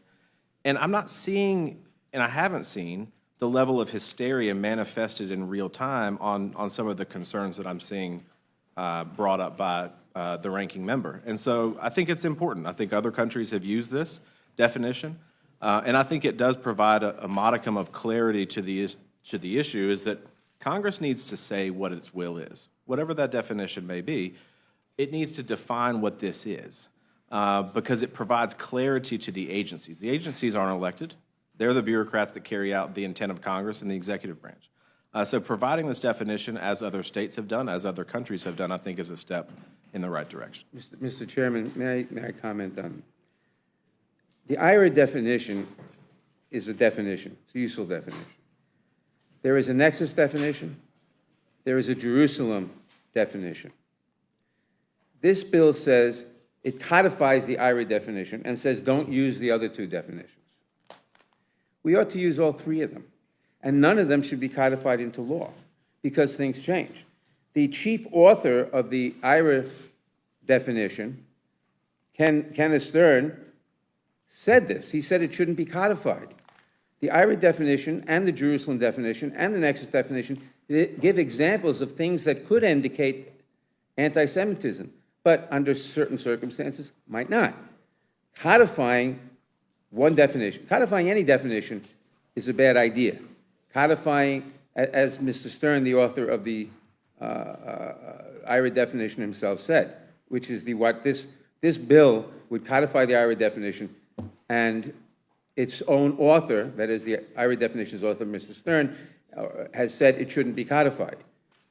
Not to mention the fact that it rejects, for reasons I don't understand, the other two definitions. All these definitions give examples of things that could indicate anti-Semitism. To say, let's use this, but not those, makes no sense. But just reclaiming my time, this strikes me as very similar to language we saw from Peter Roskam in the 115th Congress when he introduced a bill very similar to this, and you were a co-sponsor of that bill in the 115th Congress. So I acknowledge the difficulty here, but Mr. Fry, I really appreciate the fact that you've given us such a reasoned approach. This has not, I mean, obviously the problem didn't just start last October 7th, but it has reached a crisis proportion in this country, and I agree that we need to do something. Mr. McGovern, I'm happy to recognize you for your questions. Well, Mr. Fry, just to follow up on Mr. Naller's point, do you favor a 25% cut in the Office of Civil Rights, which your party has been advocating for? Have you changed your mind on that now? Well, I think what's important is what's in front of me here, Mr. Ranking Member. And I appreciate that, but if I'm reading this bill, and correct me, either one of you if I'm wrong, that the office that would be tasked with carrying out this bill, the office that enforces Title VI of the Civil Rights Act, is the Department of Education's Office of Civil Rights. Is that correct? Is that what this bill says? So what I'm told is that complaints received by that office have more than tripled in the past 15 years and continue to rise. And Mr. Nadler pointed out that the Biden administration requested $162 million for the Office of Civil Rights for fiscal year 2025, which is a $22.4 million increase. And Republicans actually want to cut funding for the Office of Civil Rights by $35 million last year, which is a 25% cut. So I'm just simply saying, given, and not just in the era of anti-Semitism, but the demands, the complaints that this office is receiving is skyrocketing. And now my Republican friends are advocating we're advocating a 25% cut. Have you now rethought that? And are you now not going to advocate for a cut and maybe work with President Biden to get, more money for the office so that they can actually do enforcement? Otherwise, it seems that this is more just like a talking point and not real. So will you pledge to work in a bipartisan way to increase the funding for that office? Well, what I do is I always pledge, and this is for my constituents too, to work in a bipartisan way when it makes sense. I haven't reviewed the merits of that budget proposal personally, so I'm not going to weigh one way or another. But I do think it's important, sir, that you provide that clarity in the law. And again, I don't think that this is a panacea that solves the entire problem by itself. But what I do think is that states have led. And in South Carolina, there was a Democrat that proposed this bill. She was the lead member that proposed the bill. It passed unanimously in the House, in a Republican House, unanimously in the Senate, in a Republican Senate, signed by the governor soon. So I think it is a way. So in answer to my question, you don't know whether you want to cut the Office of Civil Rights or not. Is that a fair? Well, what I will say is that I think that it's important for any government agency, when they exist or how they exist, that they use the tools that they have to perform the services for the American people that they But we know that the number of complaints being received by this office is on the rise. And we know they don't have enough, even before all this happened, enough to be able to do the enforcement and the investigations that they wanted to. So I don't, this is not a trick question. It's just basically, the same old, which is, we'll pass a resolution and we'll pass a bill that says all this stuff, but there's no money for enforcement. Let me ask you a question. If I heard you correctly in your opening statement, you talked about pro-Hamas protesters on college campuses.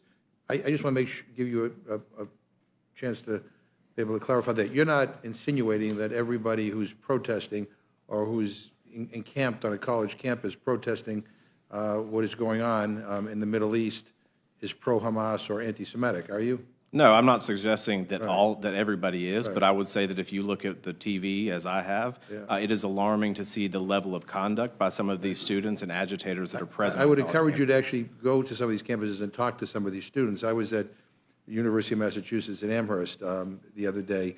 A number of the students I talked to, by the way, who are in these campuses are Jewish students. And so you're not implying, I hope, that those who are opposed to Prime Minister Netanyahu's policies are somehow anti-Semitic or pro-Hamas. People who are upset with the 33,000 Palestinian deaths right now. You're not. I just want to make sure that we're understanding each other. No, I don't think it's everybody. But if you look at what is going on and some of the chants that are from the river to the sea and some of the signs that are happening, some of the very ostentatious and ridiculous things that these students are doing, I would absolutely clarify that as anti-Semitic. And what I just curious. I don't know if you know this or not, but in January, Prime Minister Netanyahu declared that, quote, Israel has to control the entire area from the river to the sea, end quote. How do you interpret that? I mean, is that okay for him to say? I think it's very different. The context is very different when you look at the intent of that chant. Well, what is the intent? What is the intent of what the Prime Minister is saying? Look, Israel has existed as a country for right, but does that mean that that they take over all of Gaza and push the Palestinians out of Gaza? Does it mean no two-state solution? I mean, I'm just trying to understand. I mean, he's not the only one, by the way, in his government that has used that phrase, and I'm just curious, do you find that acceptable, or do you find that okay for him or any official in his government to say? I think Prime Minister Netanyahu has done, given the circumstances, a pretty remarkable job trying to hold together what is the nation of Israel. You have people coming there, you have families that were butchered on October 7th, and trying to pull together a country to focus on that, I think, is remarkable, and I certainly don't pretend to think that everything in war is perfect. But what I will say is that the borders of Israel are the borders of Israel, and they have controlled them for a number of years. So I'm not going to comment on something that Netanyahu said, but what the statements on college campuses about the river to the sea, the context of those are to push the state of Israel out. And the problem with the Palestinian Authority up to this point has been that they have neglected to even engage on a two-state solution. I mean, I just came back from Israel. Well, as you know, I mean, let's go back to Gaza. I mean, what we do know, which is public, is that Prime Minister Netanyahu knew from Qatar that, because he was asked well before this about continuing to provide support for Hamas, and he gave the green light to that. And so, here we are. I think part of it was no one would expect the Prime Minister of Israel to negotiate with Hamas, which is a horrific, awful terrorist organization. There's no doubt about that. But the bottom line is, it seems like it was all kind of set up. Mr. Ranking Member. Yes, I yield to the gentleman. Thank you. Prime Minister Netanyahu was asked, and this is prior to October 7th, Right. by the Qataris, if I'm pronouncing that correctly. Qataris, yeah, that's okay, close, yeah. Was asked by the Qataris whether they should continue giving money to Hamas. Right. He said yes. And the reason was that he wanted to set up Hamas as a countervailing power to the Palestinian Authority so that there could be no two-state solution, so that Israel would be from the river to the sea, and there would be no recognition of the rights of the Palestinian people. That is what he wanted to do. It was a terrible it was wrong morally, but it was a terrible miscalculation because of what Hamas showed on October 7th. Look, anti-Semitism is vile, is horrific, goes against everything that we as a people. He was saying, Yeah, right. fund an anti-Semitic organization. And I agree, and that's much of the protest against Mr. Netanyahu. By the way, you talk about him pulling his country together. There are massive protests in the streets of Israel, even now, protesting Prime Minister Netanyahu's leadership, and many of the families of the hostages, in particular, have been particularly outspoken. So I don't see him. I don't see him as the unifier that you do. But I'm simply saying that on the subject of anti-Semitism, it is vile, it is unacceptable, it is hate. It goes against everything that all of us believe is acceptable in any way, shape, or form. And we should be able to come together with a resolution that gets 435 members of Congress voting yes. I mean, that would be the strongest statement against anti-Semitism. And instead, we get these bills. Can I ask you, Mr. Nadler? I mean, during the hearing and markup on this bill in the Judiciary Committee, what was? Can you give me some of the amendments? As I mentioned, there was no hearing and there was no markup. Yeah. And again, it's like really, I mean, the idea that the Judiciary Committee didn't even have a markup or a hearing on this, that we couldn't bring people together and come to a bill where everybody is in agreement on this piece of legislation, where if there were amendments that wanted to be made in order. I mean, and again, I go back to what I said in the beginning, and I'll end here. The office that enforces Title VI of the Civil Rights Act, which this bill basically says will be the office that will enforce this, is the Department of Education's Office of Civil Rights. And complaints received by that office have more than tripled in the past 15 years. And my Republican friends come here, and we can't even get a definitive statement that you won't cut it anymore, that you will actually vote to provide additional funds. If you want to really enforce anything, you have to provide the funding to be able to get it to us. I think your staff is handing you a note, so I'll let you.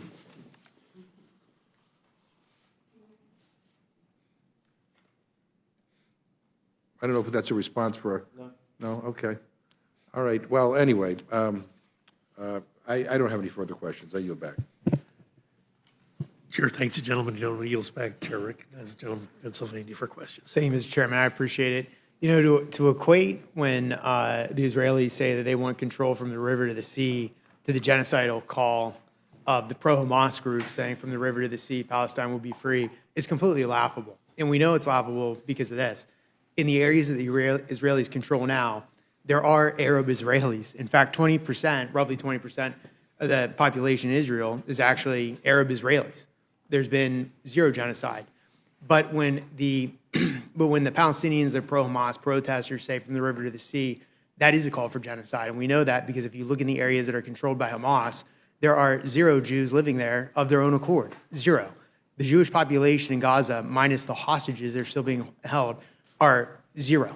So that is the difference between the two. When the two groups talk about it, one group is talking about having control, political control. The other group is talking about basically ethnic cleansing the Jews from the area. Mr. Nadler, from my understanding, your main objection to this is the IRA language. Is that correct? And it's the IRA language and the provision that excludes the other two definitions that are extant. I'd also, let me just comment on one other thing, by the way. When the Palestinians use from the IRA, or rather say from the river to the sea, Palestine, that may very well be genocidal. But you can't cite as evidence that there are no Jews living in Gaza, because there were Jews in Gaza, and Prime Minister Sharon in 2005 decided to withdraw the settlements. So that was an Israeli decision. No, you're correct on that, and that worked out. From what I mean, clearly I'm being sarcastic, in that there was a withdrawal from the Gaza Strip, and that area was 100% controlled by the Palestinians, which still led to the attacks of October 7th. But again, so your Simply shows what a genocidal, horrible organization Hamas is. Yeah, we agree on that. So you're basically saying that because this bill precludes the other two definitions, you can't support it? Because it precludes the other two definitions, and frankly, because it codifies the IRA definition. And the author of the IRA, or the chief author of the IRA definition, Ken Stern, says it shouldn't be codified. If you read the definitions, they give examples of things that could be anti-Semitic. To codify them into law is to say, as anti-Semitic, what may in some contexts be, and in some other contexts may not be. So Therefore, it's inaccurate. So you would not support a bill that codified the IRA language? No. Okay. Are you aware that there was a bill in the 115th Congress called the Anti-Semitism Awareness Act? By which you mean the Peter Oskin bill? I don't remember who sponsored it, but I think Mr. Burgess, Chairman Burgess referred to it. Yes. Yeah. And I co-sponsored it for a reason that differs. It didn't exclude the other two definitions, and I was mistaken to do so then, in any event. Okay, so do you regret co-sponsoring Yes. that? Okay. Yes, but it was still better than the current bill because it did not include language excluding the other two definitions. Okay, but you agree that the language is roughly the same between the bill that you co-sponsored in the 115th and No, this it one? was. It codified the IRA definition. It did not include the paragraph in this bill that says specifically you shouldn't use the other two definitions because they are harmful in some way. Do you want me to read you? I have the definitions. I can read them to you if you want. It's not the point. Read that paragraph. I mean, I have nothing to disagree with the specific definition. The definition, its own author says it shouldn't be codified into law. It gives examples of things that that indicate anti-Semitism, but not necessarily in every case. I guess, what I'm having a hard time wrapping my head around is the fact that you're saying that you're not supportive of this bill because the IRA definition is being codified, yet in the 115th Congress, there was virtually identical language that also had the IRA definition that you not only support, you were a co-sponsor. As I said, there were two things. One, it did not have the paragraph that in this bill excludes the Nexus and Jerusalem definitions.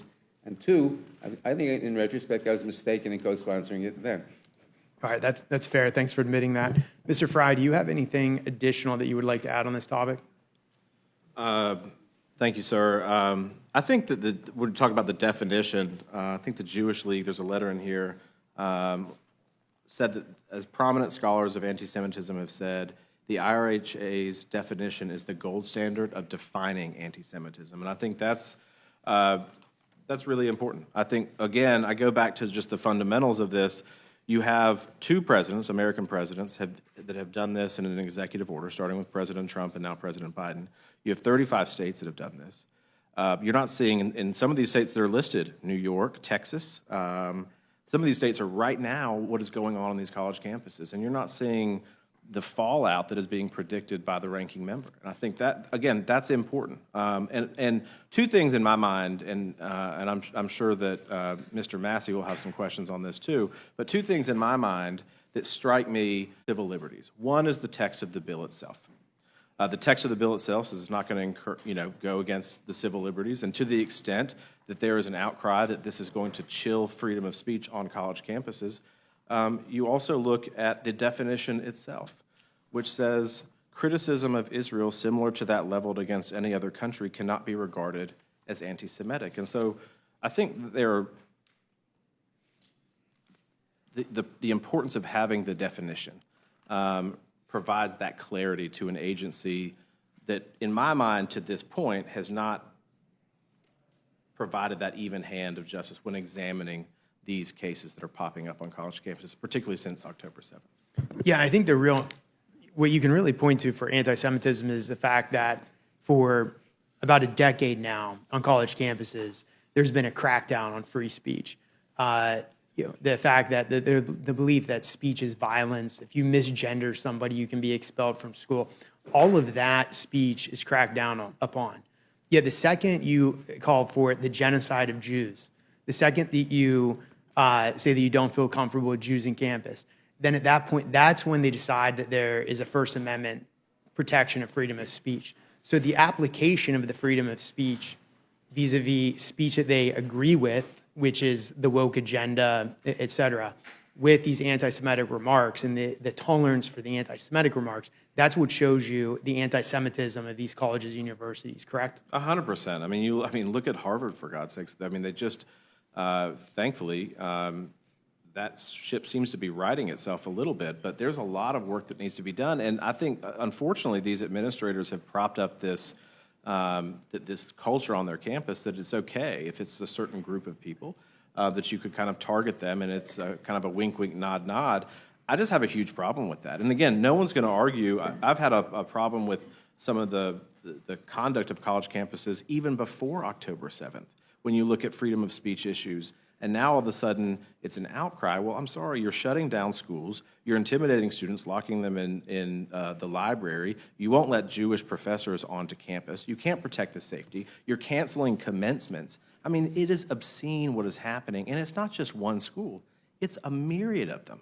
And so how do you fix that? Well, this is one way to do that, that you provide that clarity to the Department of Education, who up to this point, at least in this administration, hasn't their investigations are still ongoing, but they need that clarity, and I think this is a way to do it. Let states lead the way. 35 of them have done this, including in mine, on a unanimous vote. This is a good step in the right direction. I want to thank the witnesses for testifying, and I yield back. Chair, thanks, gentlemen. Gentleman yields back. Gentleman from Pennsylvania is recognized. Thank you, Mr. Chairman, and thank you to our witnesses. I obviously join with my colleagues in condemning the explosion in anti-Semitism that we've seen across this country and share their interest in trying to address the issue with some actual solutions. But I'm really concerned that this bill repeats what we've seen so many times in this Congress. We're seeing the House Republican majority trying to exploit real problems to divide people and score political points rather than providing actual solutions. This bill doesn't solve anything. It doesn't do anything to stop the rise of anti-Semitism. It will probably make it harder for the Office of Civil Rights in the Department of Education, which is the most effective tool we have for combating discrimination against Jewish students. It'll make it harder for OCR to do its job with respect to anti-Semitism, as well as religious, racial, gender, and disability discrimination. So rather than pushing this weak, divisive bill, I'm more interested in hearing about a bill that could have been put up for consideration. That's H.R. 7921, which was introduced jointly in the House and the Senate by bipartisan chairs of the Task Force for Combating Anti-Semitism. And this bill establishes a national coordinator to oversee an agency or a task force on countering anti-Semitism. It would combat domestic anti-Semitism, ensure coordination among federal agencies. It would require FEMA to guarantee that the agency has the resources needed to operate the nonprofit security grant program, which is so important. Every synagogue in, I think, all of our districts is required in this day and age to have security, police presence, simply to hold services on a weekly basis. So that bill seems like a much more bipartisan, solution-oriented, useful bill, and I was wondering, Mr. Nadler, could you comment upon that bill? Well, that's the Manning bill. It's a bipartisan bill. I forget who the lead Republican sponsor is. It is a whole approach. It codifies the whole of government anti-Semitic strategy of the administration, which, as far as I know, all Jewish leaders in this country support. And that's a far better bill. It actually does something. It actually does something. This bill does nothing. This bill codifies into law a definition and rejects other definitions, and it codifies a definition which the author of the definition says shouldn't be codified. The real question, beyond the Manning bill, is the appropriation for the Office of Civil Rights to enforce Title VI. That is the most important thing. Frankly, it's more important than the Manning bill, although that's a very important thing too. But the most important thing is to appropriate the funding to enable the Department of Justice to respond to the huge increase in anti-Semitic incidents.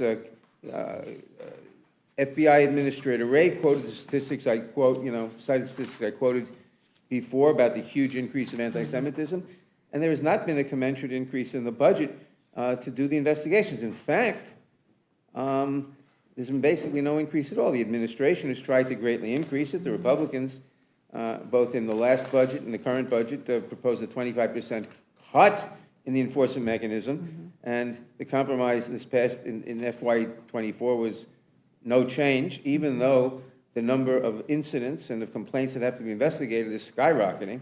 I hope the most important thing that we could do, even beyond the Manning bill, is to go along with it, is to grant the increase in appropriation for the Office of Civil Rights to enforce Title VI, to enforce discrimination, the prohibition against discrimination against Jews and other people in higher education, and to increase that budget commensurately as the administration has asked. And you raised, in that discussion, you raised another interesting point, which is that this bill, under consideration today, is actually opposed by multiple Jewish American organizations in addition to the ACLU. Is that right? Yes, it is. Okay. Don't ask me for them off the top of my head, but it is. Okay. All right. Thank you. I yield back. Gentlelady yields back, Chair. Thanks, the gentlelady. The gentlelady from Minnesota is recognized. Thank you, Mr. Chair. And I'm not going to ask a whole lot of questions. I just want to tell you that I appreciate you bringing the bill forward, because what's happening around our country and what's happening on college campuses in particular is scary. And I appreciate that you are moving something forward to help our Jewish brothers and sisters with this. So thank you very much, and I yield back. Gentlelady yields back, Chair. Thanks, the gentlelady. The gentlelady from New Mexico is recognized for questions. The anti-Semitism experienced by Jewish students on college campuses is very worrisome. Mr. Fry, I appreciate the fact that you've been watching the TV coverage, but I've actually talked to college students, to Jewish students, and I've heard firsthand some of the anti-Semitism, and it breaks my heart. I have sat through numerous hearings in the Education Committee where all we do is talk about this. We don't do anything about it. And that's the problem, is that the way to do something about this problem is to fund the agency that actually would investigate and hold colleges accountable. And every time we ask to do something like that, we don't get it. And in fact, the Republicans propose cutting the agency, as we've talked about today. That's it. We can't just complain. We actually have to fund the agencies that would do the work. Now, with regards to the definition itself, I think there are problems. And Ranking Member Nadler, I think one of the reasons why it's opposed codifying it is because things do change. And there is also a concern about criticism of Israel becoming equated with anti-Semitism. And isn't that one of the reasons why many Jewish organizations are worried? Yes, that's exactly right. And let me give you a list of Jewish organizations who are opposing H.R. 6090. J Street, the Nexus Project, Jewish Council for Public Affairs, TRUA, the Rabbinic Call for Human Rights, Bend the Arc, Jewish Action, and the New Israel Fund. In addition to that, other organizations that are that have opposed codifying IRA in the past are Americans for Peace Now, Aleph, Alliance for Jewish Renewal, New Israel Fund, Partners for Progressive Israel, and Reconstructionist Judaism. So all these Jewish organizations oppose this bill or oppose codifying IRA, which is what this bill does. Right. And I think that's really important that we're actually hearing, and it's not universal, it's not unanimous, but we're hearing from Jewish organizations, they do not want this codified because they recognize they themselves might want to be able to criticize Israel because not all believe that Netanyahu has done a remarkable job. In fact, many criticize what Netanyahu has done. He has not done a remarkable job in many eyes. And I think that it's also really important to remember that we need to fund the Office of Civil Rights because anti-Semitism is not new. Anti-Semitism is a centuries-old problem, and it's rooted in white supremacy. And white supremacy takes aim at many different peoples. And white supremacy and the people who espouse white supremacy are given a platform by some in the Republican Party. Mr. Chair, I'd like unanimous consent to enter into the record the article from Politico titled Donald Trump Dined with White Nationalist, Holocaust Denier Rick Fuentes. Without objection, so ordered. And, Ranking Member, you also pointed out the fact that Trump was not critical of the very anti-Semitic remarks in Charlottesville. Mr. Chair, I'd like unanimous consent to enter into record the article from the line titled, Trump Defends White Nationalist Protesters, open quote, some very fine people on both sides, close quote. Without objection, so ordered. Mr. Fry, would you condemn the white nationalist who protested in Charlottesville? I think that's unequivocal, yes. We should all condemn that. And I think that's the problem, is that we do not have widespread condemnation of white nationalists from the Republican Party at this point in time.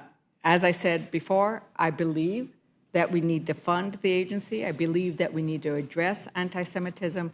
I spoke in favor of Kathy Manning's bill in the department, in our committee hearing, because that's where we start with a comprehensive effort and not with something that has these problematic provisions in it. And with that, Mr. Chair, I yield back. Gentlelady yields back. The chair recognizes the gentleman from Kentucky for questions. Thank you, Chairman.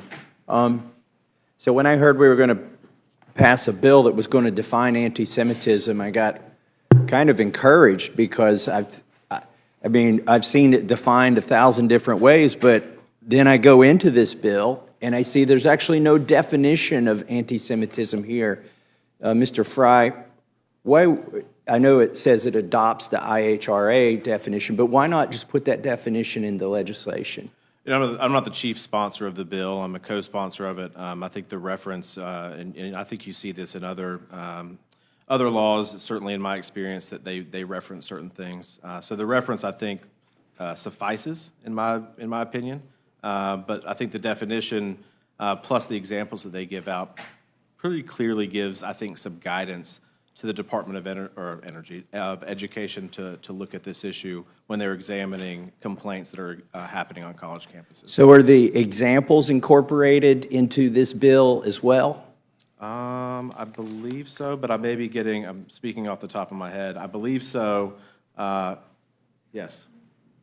So, because the definition, I mean, I think it would behoove us to actually put the definition in the bill. I don't know why you wouldn't stick it in there. It's, I think it's one sentence long if I found the definition itself on the website correctly. And then there are a lot of examples, which I suspect could change over time. And I actually agree with Ranking Member Nadler that some of these examples may be anti-Semitism, but they may not be in a different context. They're just not clear enough without the context around each of those examples. And yes, Mr. Nadler, would you like to speak to that? That is why the chief author of the IRA definition, Ken Stern, said don't codify it. It should be regarded, it should be consulted, as should the other two definitions, which this bill specifically says don't consult. But the Jerusalem definition and the Nexus definition should be consulted. The IRA definition should be consulted, but none of them should be codified for exactly the reason you said. And that's the reason why the main author of the IRA definition has said, Ken Stern has said, don't codify it. In fact, when I go to the website where this is stored, it says adopt, on 26 May 2016, plenary in Bucharest decided to adopt the following non-legally binding working definition of anti-Semitism. And then there's the definition, it's one sentence. And then I find a bunch of examples, which again, may or may not be anti-Semitic, depending on the context, I think.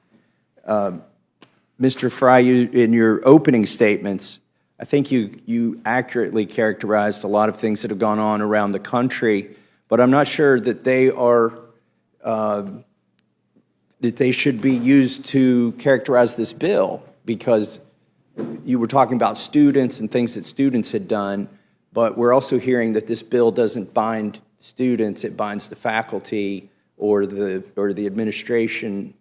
Does this, so for instance, you said there were physical attacks. Aren't physical attacks already illegal? And why would we need a definition of anti-Semitism? Physical attacks, assault, battery, things like that are usually statutory at the state and federal level. So, okay, so I know you referenced physical attacks, and I thought to myself, well, we don't need this bill to define anti-Semitism to deal with physical attacks, because those are already crimes, assault and whatnot.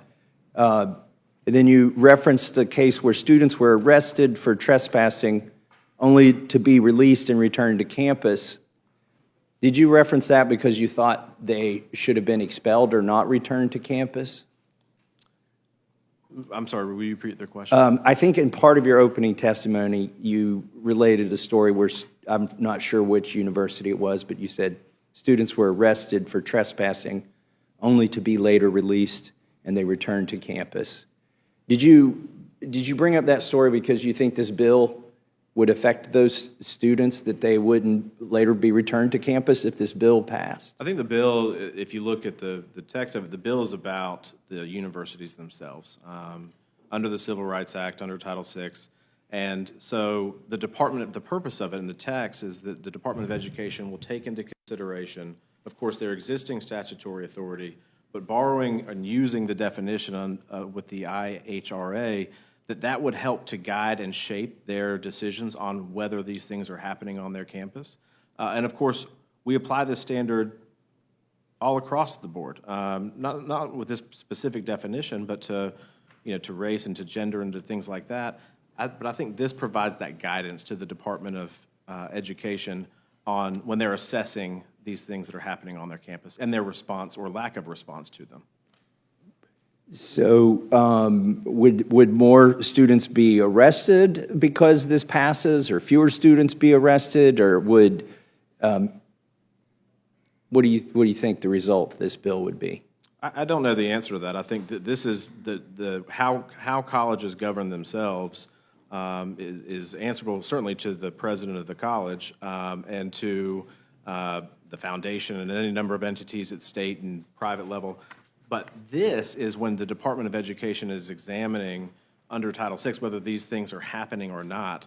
The definition provides that guidance to determine or to ascertain whether these things are happening. Okay, I hope you don't think my question is unfair. In your opening testimony, you said students were arrested, and I wondered how that related to the bill. Ranking Member Nadler. Yeah, thank you. The bill would not increase or decrease the number of students or anybody else arrested at all. The bill, as I said, codifies one definition of anti-Semitism, a definition that the author says shouldn't be codified. And then it has this paragraph, if you want to look on page 4, section 5, or subsection 5, says, the use of alternative definitions of anti-Semitism impairs enforcement efforts by adding multiple standards and may fail to identify many of the modern manifestations of anti-Semitism, unquote. Now, there are two alternative definitions. The Jerusalem Declaration made by, I think, 130 scholars in Jerusalem, or a convocation in Jerusalem, and the Nexus definition, I forget what Nexus stands for. All three of these definitions are basically examples. They're guidance and examples. And to say, none of which should be codified. But to codify one and say, don't look at the other two makes no sense at all. So one of the examples that's listed on the website that has the definition, again, I'm troubled that we're not putting the definition in law. I have to rely on somebody's website to go find out what we're going to be making into law. But one of the examples they have in there is, which on its face you would think, yeah, that's anti-Semitism, perhaps, drawing comparisons of contemporary Israeli policy to that of the Nazis, they give as an example. If somebody on campus said that Netanyahu's policies are leading to a de facto genocide of Palestinians, is that anti-Semitic? Is that an example of this example? Well, I think what I would refer back to is where it says that criticism of Israel, just as a nation, similar to that leveled against any other country, cannot be regarded as anti-Semitic. And so I think when the Department of Education conceptually or hypothetically is looking at a case, that criticism of the country or Netanyahu or whoever the prime minister may be isn't by itself definitive of anti-Semitism. I saw that, and I was encouraged by that because we passed a law here in Congress that I voted against. I'm sorry, it was a non-binding resolution that passed that I think Mr. Nadler and I were on the same side of. It said that anti-Zionism is anti-Semitism. Now, there may be, again, depending on the context, there are probably a lot of anti-Semitic people who are anti-Zionist, but the opposite isn't necessarily true, and I think we were wrong in this body to pass a resolution trying to absolutely equate the two. They're in the same zip code a lot of times, but you can't absolutely equate the two. So I was encouraged when I went to the website that this law references and found that it said what you just said, which is criticism of Israel isn't per se or on its face or necessarily anti-Semitic, but then it gives several examples of where criticism of Israel is anti-Semitic. So that caused me some confusion. So for instance, if you accuse Israel as a state of exaggerating the Holocaust, and nobody here denies the Holocaust and it was terrible and it was large scale and massive, but if somebody wrote an academic paper trying to actually get to the actual number and maybe they found evidence of another or some kind of evidence to get a better number of it, is that anti-Semitic if they publish that paper criticizing Israel? No, I think what's important here, Mr. Massey, and this is why I like the definition, is that it says, before it starts listing out the specific examples, it says contemporary examples of anti-Semitism in public life, the media, schools, the workplace, and in the religious sphere could, taking into account the overall context, include but are not limited to. And again, I think this goes to the Department of Education. It doesn't say that all these things isolated by themselves rise to the level of anti-Semitism, but it does say when you look at these specific examples, taking into the overall context of what is happening on University X or College Y, that these things could be considered anti-Semitism. I find it interesting that that's almost a restatement of what Mr. Nadler said in opposition to such a rigid definition, is that the context matters. And that would be my position too, and I think that's why it's dangerous to take one definition from one organization and say this is the only definition, and here are their examples, which I'm not... Especially when the author said don't do it. Right, when the person who's responsible for curating the definition asked people not to do it, that's correct. I think it is dangerous. Is it, I read the definition here, I'm still left with some questions. would it be anti-Semitic to say that AIPAC should register under the FARA? I think, again, this is about college campuses and universities and how the Department of Education will examine issues related to those colleges. I don't think the bill seeks to do nothing but direct the Department of Education. I don't think it touches on the other facets of. But if a professor of political science at one of these universities said that AIPAC is clearly an agent of a foreign country, they've got one single issue, which is to advocate for a better American-Israeli relationship, which usually means giving Israel money, or passing one of 36 bills that we've passed here since Mike Johnson became Speaker, or non-binding resolutions or amendments that deals with Israel. So if a political science professor at one of these universities said, you know, the Foreign Agent Registration Act clearly applies to AIPAC, and he taught his students that, would that be an example of anti-Semitism that's being promoted at a university? I think what's important, Mr. Massey, is that the definition itself, when you look at the definition, again, I'm not the Department of Education, and I wouldn't be an employee there waiting in on whether that was anti-Semitic or not. But the definition says that anti-Semitism is a certain perception of Jews, which may be expressed as hatred toward Jews. And then it goes on to list certain things. But what is, I would say, important, an important mission for the Department of Education is that it says that when you take your example, but you take into account the overall context of that professor, that gives the Department of Education, I keep wanting to say energy, but the Department of Education sufficient guidance. Not only do you have Title VI and what it says, and all the cases that have come out of Title VI over the years, but you have this definition that expressly incorporates the IHRA's definition, which is broad at the top, but then lists certain things. What's important to me from a free speech aspect is that you have the text of the bill itself that protects the civil liberties. You have the definition itself, which says that criticism of Israel isn't necessarily anti-Semitic, and that you have to review these things in the context in which they are brought before the Department of Education.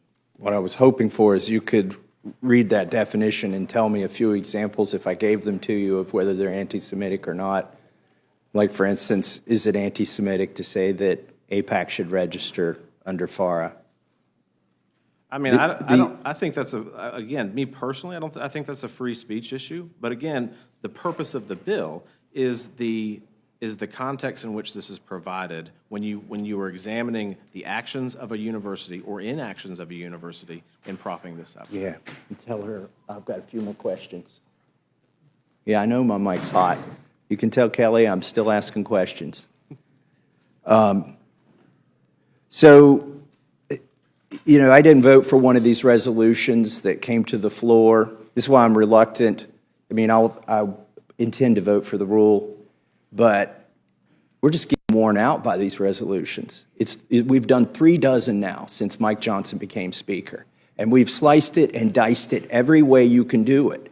Everybody's introduced almost at this point a bill to deal with something along these lines since October 7th. None of them actually get to anything real. I think it's a political ping pong game. Of course, we get to serve every time, and a lot of these are just political traps. I call them sticky traps, designed to split the Democrat Party and get them stuck in the sticky trap, and I've gotten stuck in almost every one of them myself because I believe absolutely in the First Amendment, and I don't vote for foreign aid. And I actually think a lot of people here are a little bit xenophobic with all of their resolutions against other countries and all of the sanctions against these other countries, so I've never voted for a sanction. So every one of these bills that comes forward, we hope to get the Democrats in the sticky trap. And I always end up there. And then I ended up with, for voting no against one of these, $90,000 of ads run against me in my district by AIPAC, by their super PAC. because I didn't vote for one of these resolutions. And I think it's ridiculous. And I said, now I'm going to get, again, back to the subject matter. I want you to tell me if this is anti-Semitic, because they said it was. I said, AIPAC always gets mad when I put America first. I won't be voting for their $14 billion shakedown of American taxpayers either. Let them know what you think by replying to their post. They are intentionally misrepresenting my intent and the resolution I voted against. So AIPAC comes back and says that I've made charges of dual loyalty, which is another trope which is mentioned in these examples, which again, it depends on the context, I believe, on whether that's anti-Semitic or not. But here they said charges of dual loyalty are anti-Semitic and insult millions of patriotic Americans who stand by Israel. They said that when I said America should come first, they said I was invoking an anti-Semitic trope.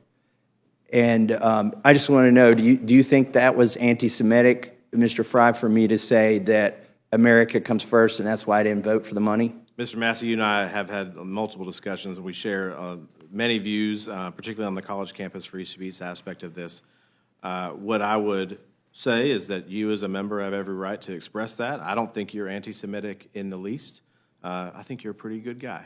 I disagree with you, at least on this particular bill for sure, because I do think it's important that you provide that information. And what was intriguing to me when I was personally reviewing the bill, in the State House, we did a lot of stuff to augment free speech rights.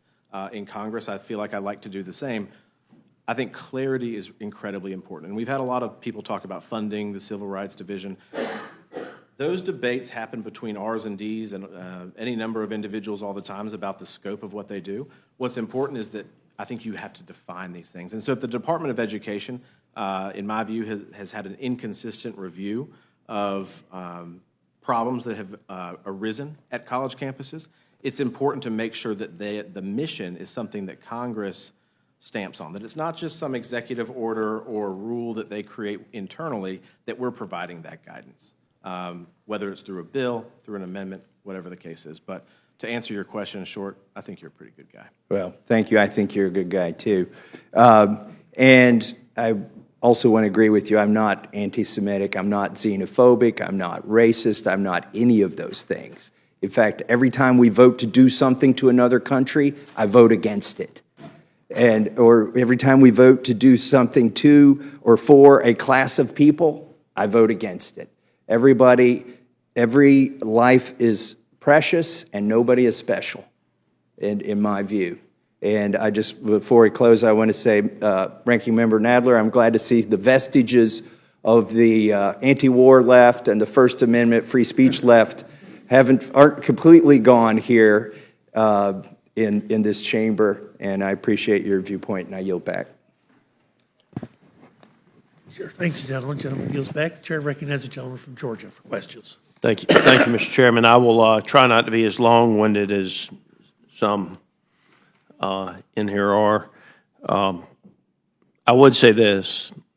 Speech that's designed to intimidate is not free speech. And sometimes free speech can end up in a disagreement. But what's happening on these college campuses, that's not freedom of speech. It is designed to intimidate. Ultimately, it's theft by having classes taken away from people who have paid for them. And, you know, I honestly think some of it's being paid for. I think it's intentional, and I think it is being egged on by many of the enemies of this country. I don't think it is just anti-Israel. I think it is anti-American. I have seen on the last several bills that we have taken up, Mr. Chairman, I have seen a statement of administrative policies on 615, 764, 2925, 3195, 3397. Is there a reason that we don't have a statement of administrative policies on this piece of legislation from the Biden administration? The gentleman should refer that question to the Biden administration. Sir? I think you need to direct that question to the Biden administration. The chair's not responsible. Okay, well, I just think it's interesting that the Biden administration has given us a pretty blunt statement of administrative policies on all of the pieces of legislation so far that we've discussed, and yet they've stayed away from this particular piece of legislation, and I think that says a lot about the administration. Will the gentleman yield? Yes, sir. So we were asked to accept a unanimous consent request about then President Trump's remarks about Charlottesville. I would also just like to enter into the record President Biden's comments about good people on both sides, because I think what you're bringing up reflects the fact that they don't know quite where they are on this. So I'm going Yes, to sir. ask unanimous consent to add this to the record as well. But I would, if I had it in front of me, I'd ask to submit for the record the CNN poll that shows that President Trump is actually leading President Biden. And the reason he's leading him is because most Americans know things like this are not freedom of speech, and they want it stopped in this country. And so, again, I won't belabor the point of where we are, but I do want to suggest that, Mr. Fry, am I correct that there are 46 co-sponsors plus Mr. Lawler, the original sponsor? Is that correct? That is my understanding, yes, sir. And 13 of the co-sponsors are Democrat. That's correct. And Mr. Scott, you were behind me when I was facing here, so I'm not sure when you came in, but I will say that this bill, this exact bill, just passed in the South Carolina General Assembly unanimously. Mm-hmm. So again, I don't know what the other margins are in these other states, but it's only partisan when you cross the Potomac, it seems like. Yeah. Mr. Chairman, I again, what is happening on these college campuses, it is designed to intimidate. It is designed to shut down the schools. It is theft. It is not only anti-Israel, I believe it's anti-American. I hope that they're able to identify those, and any of them who have carried out any act of violence, if they're here on a student visa, that visa should be revoked, and they should have to pay for their own plane ticket home. With that, I yield. Gentleman yields back. Chair, thanks, gentlemen. I want to thank both our witnesses for their lengthy time before us today, your thoughtful comments. The witnesses are excused. Thank you, Mr. Chairman.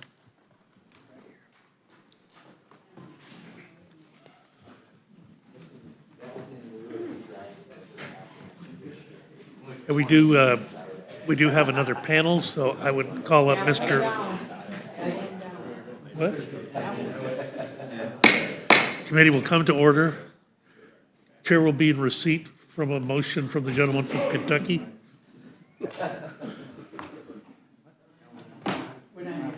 Thomas, order. We have amendments to get through. So Mr. Stauber and Mr. Graves.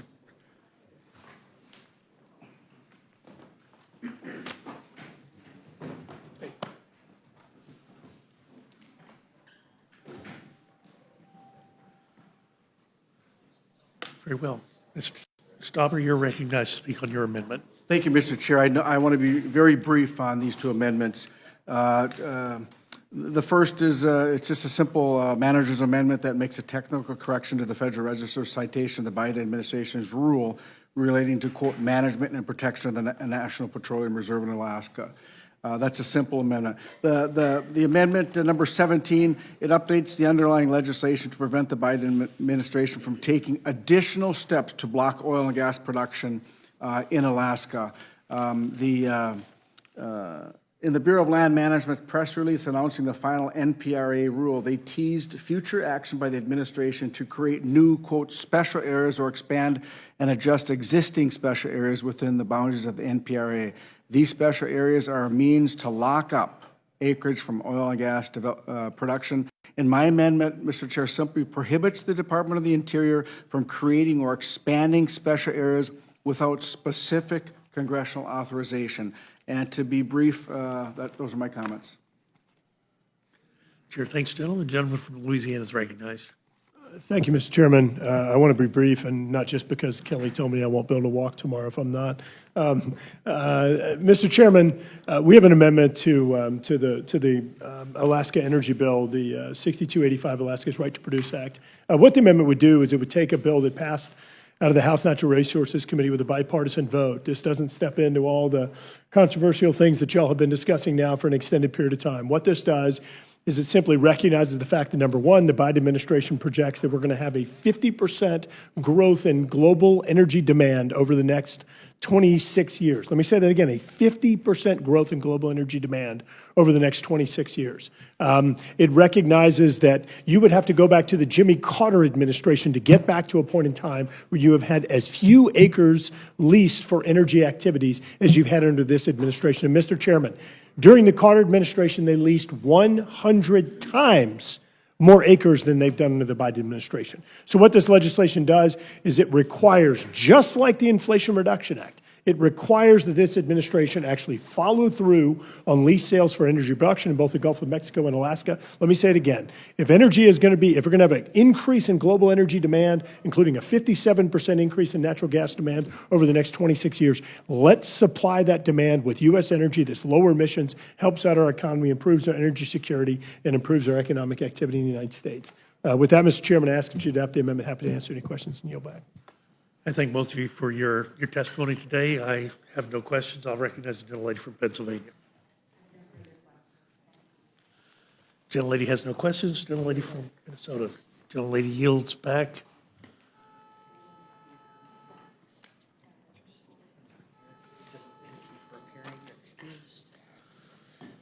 Seeing no other members wishing to ask. Does the gentlelady from New Mexico, do you wish to ask a question of our witnesses? And the ranking member, you're recognized for questions? No, it's great to see you. Great to see you, too. Thank you for appearing before us today. The witnesses are excused. Thank you.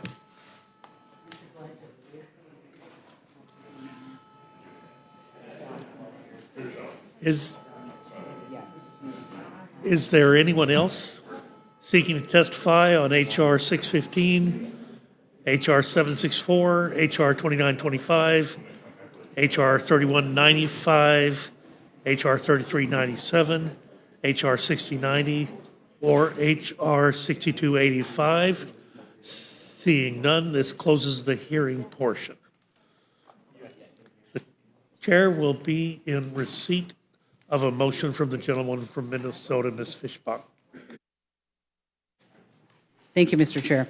Mr. Chairman, I move that the committee grant H.R. 615, the Protecting Access for Hunters and Anglers Act of 2023, H.R. 2925, the Mining Regulatory Clarity Act of 2024, and H.R. 3195, the Superior National Forest Restoration Act closed rules. The rule waives all points of order against consideration of each bill. The rule provides that the respective amendments in the nature of a substitute recommended by the Committee on Natural Resources, now printed in each bill, shall be considered as adopted, and each bill as amended shall be considered as read. The rule waives all points of order against provision in each bill as amended. The rule provides 1 hour of general debate on each bill equally divided and controlled by the chair and ranking minority member of the Committee on Natural Resources or the respective designees. The rule provides each bill one motion to recommit.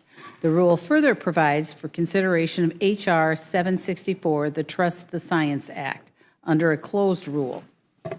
The rule waives all points of order against consideration of the bill. The rule provides that the bill shall be considered as read. The rule waives all points of order against provisions in the bill. The rule provides 1 hour of general debate equally divided and controlled by the chair and the ranking minority member of the Committee on Natural Resources or the respective designee. The rule provides one motion to recommit. The rule further provides for consideration of H.R. 3397, the West Act of 2023, a closed rule. The rule waives all points of order against the consideration of the bill. The rule provides that in lieu of the amendment in the nature of a substitute recommended by the Committee on Natural Resources now printed in the bill, that an amendment in the nature of a substitute consisting of the text of Rules Committee print 118-32 shall be considered as adopted and the bill as amended shall be considered as read. The rule waives all points of order against provisions in the bill as amended. The rule provides 1 hour of general debate, equally divided and controlled by the chair and ranking minority member of the Committee on Natural Resources or their respective designees. The rule provides 1 motion to recommit. The rule further provides for consideration of H.R. 6285, the Alaska's Right to Produce Act of 2023, under a structured rule. The rule waives all points of order against consideration of the bill. The rule provides that the amendment in the nature of a substitute recommended by the Committee on the Natural Resources, now printed in the bill, modified by the amendment printed in Part A of the Rules Committee report, shall be considered as adopted, and the bill as amended shall be considered as read. The rule waives all points of order against provisions in the bill as amended. The rule provides 1 hour of general debate, equally divided and controlled by the chair and the ranking minority member of the Committee on Natural Resources or the respective designee. The rule further makes an order the only amendment printed in Part B of the Rules Committee report.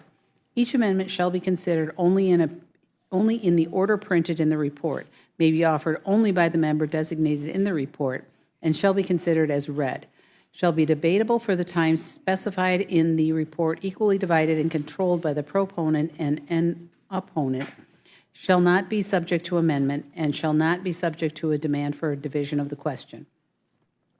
All points of order against the amendment printed in Part B of the report are waived. The rule provides 1 motion to recommit. The rule further provides for consideration of H.R. 6090, Anti-Semitism Awareness Act of 2023, under a closed rule. The rule waives all points of order against consideration of the bill. The rule provides that the bill shall be considered as read. The rule waives all points of order against the provisions in the bill. The rule provides 1 hour of general debate, equally divided and controlled by the chair and ranking minority member of the Committee on Judiciary or their respective designees. Finally, the rule provides 1 motion to recommit. Thank you, Mr. Chair. Thank you very much. You've now heard the motion. Is there any discussion or amendment to the rule? Mr. Chairman, really? This rule is beyond the pale. I mean, come on. I mean, there were 17 amendments submitted to the Alaska bill, the only one that you actually asked for amendments on, and Democrats submitted 12 of them. And you couldn't even find one Democratic amendment to make an order, not one single amendment? You only made an order a single amendment by Representative Stauber, which was actually submitted late. And even worse, he's the subcommittee chair. He helped write the bill and also has the self-executed amendment. Mr. Graves, who testified here today, was blocked just like every Democrat. And the other 6 rules are completely closed. They're completely closed. Talk about a rigged process, Mr. Chairman. 7 bills with 1 amendment between them. And again, the Republicans writing the bills are the only ones allowed to amend them. I mean, this is awful. I have no amendments, but I know some of my colleagues do. But for the record, I mean, this is a rigged, awful, terrible process. Is there further discussion or amendment to Mr. Chair? Gentlelady from New Mexico? Mr. Chairman, I have an amendment to the rule. I move the committee make an order amendments number 1, 2, and 3 to H.R. 2925 offered by myself. Amendment number 1 would ban companies from operating on federal lands if the Secretary finds that the parent company is incorporated in an adversarial nation. Sadly, in the House Natural Resources Committee, this amendment was rejected by every Republican except for Representative Luna, who offered the amendment. That means that every Republican in the House Natural Resources Committee was willing to allow China to access our public lands and take our natural resources without paying a dime. I would hope that the Rules Committee will not be so willing to give away our natural resources to China. The next amendment would ban foreign companies that have human rights violations or have operated an illegal mine in another country from operating on federal lands. Once again, I would hope that those in this committee who believe that we should protect America's resource for Americans would vote in favor of my amendment, which would say no to foreign companies and foreign companies who violated human rights and foreign companies who have operated illegal mines. Let's say no. I'm urging my committee members to vote for that amendment. And finally, I would also, my other amendment would require that mine plans of operation include a water assessment and demonstrate that there will be water available throughout the life of the mine. I urge my colleagues on this committee to vote in favor of these amendments. Is there any further discussion of the amendment? Hearing none, the question is on the amendment. All those in favor signify by saying aye. Aye. All those opposed, no? No. Opinion of the chair, the noes have it. The amendment is not agreed to.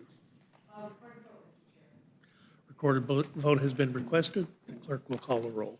Mr. Reschenthaler? No. Mr. Reschenthaler, no. Mrs. Fishbach? No. Mrs. Fishbach, no. Mr. Massey? No. Mr. Massey, no. Mr. Norman? Mr. Roy? Mrs. Houchin? No. Mrs. Houchin, no. Mr. Langworthy? Mr. Scott? No. Mr. Scott, no. Mr. McGovern? Aye. Mr. McGovern, aye. Ms. Scanlon? Aye. Ms. Scanlon, aye. Mr. Neguse? Ms. Ledger-Fernandez? Aye. Ms. Ledger-Fernandez, aye. Chair votes no. Oh, Mr. Chairman, no. The clerk will report. 3 yeas, 6 nays. 3 yeas, 6 nays. The amendment is not agreed to. Is there further amendment? Mr. Chairman. Gentlelady from New Mexico. Mr. Chairman, I have an amendment to the rule. I move the committee make an order amendment number 4 to H.R. 6285 offered by myself, which protects tribes from judicial review restrictions for claims alleging a violation of law related to subsistence rights or public health. Many of you on this committee understand, and in particular, this committee's former chair, the unique trust relationship that the federal government has with tribal nations.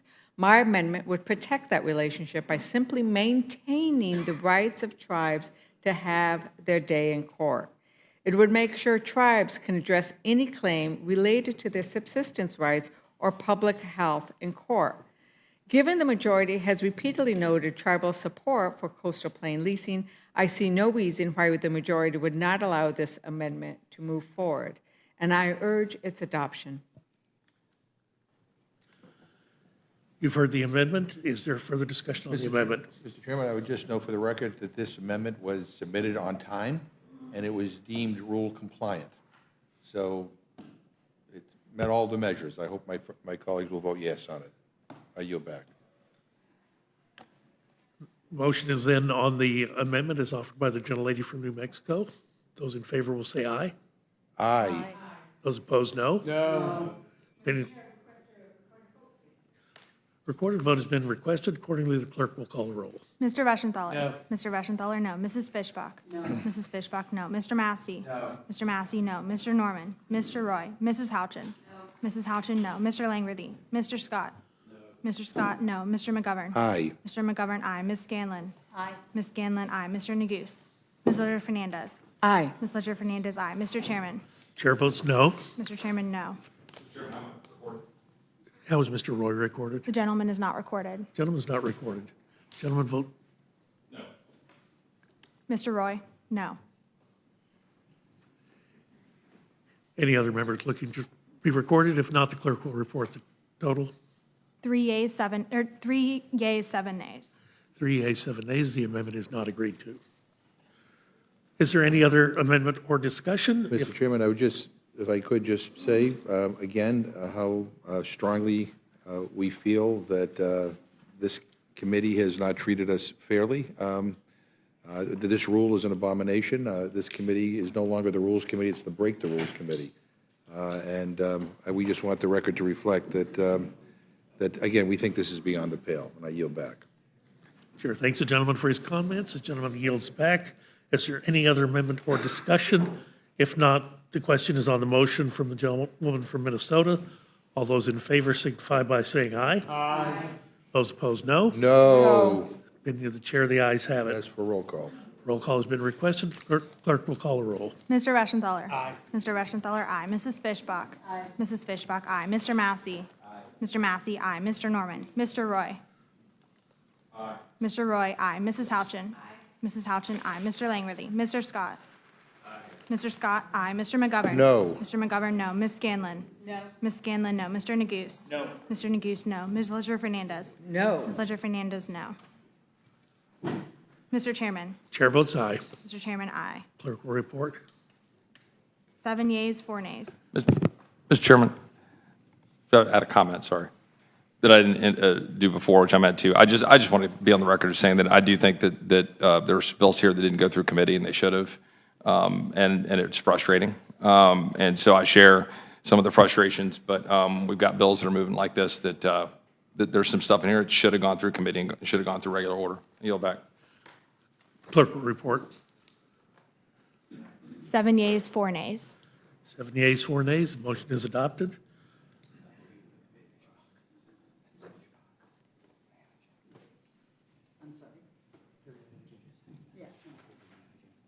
Oh, Ms. Fishbach will be managing for the majority.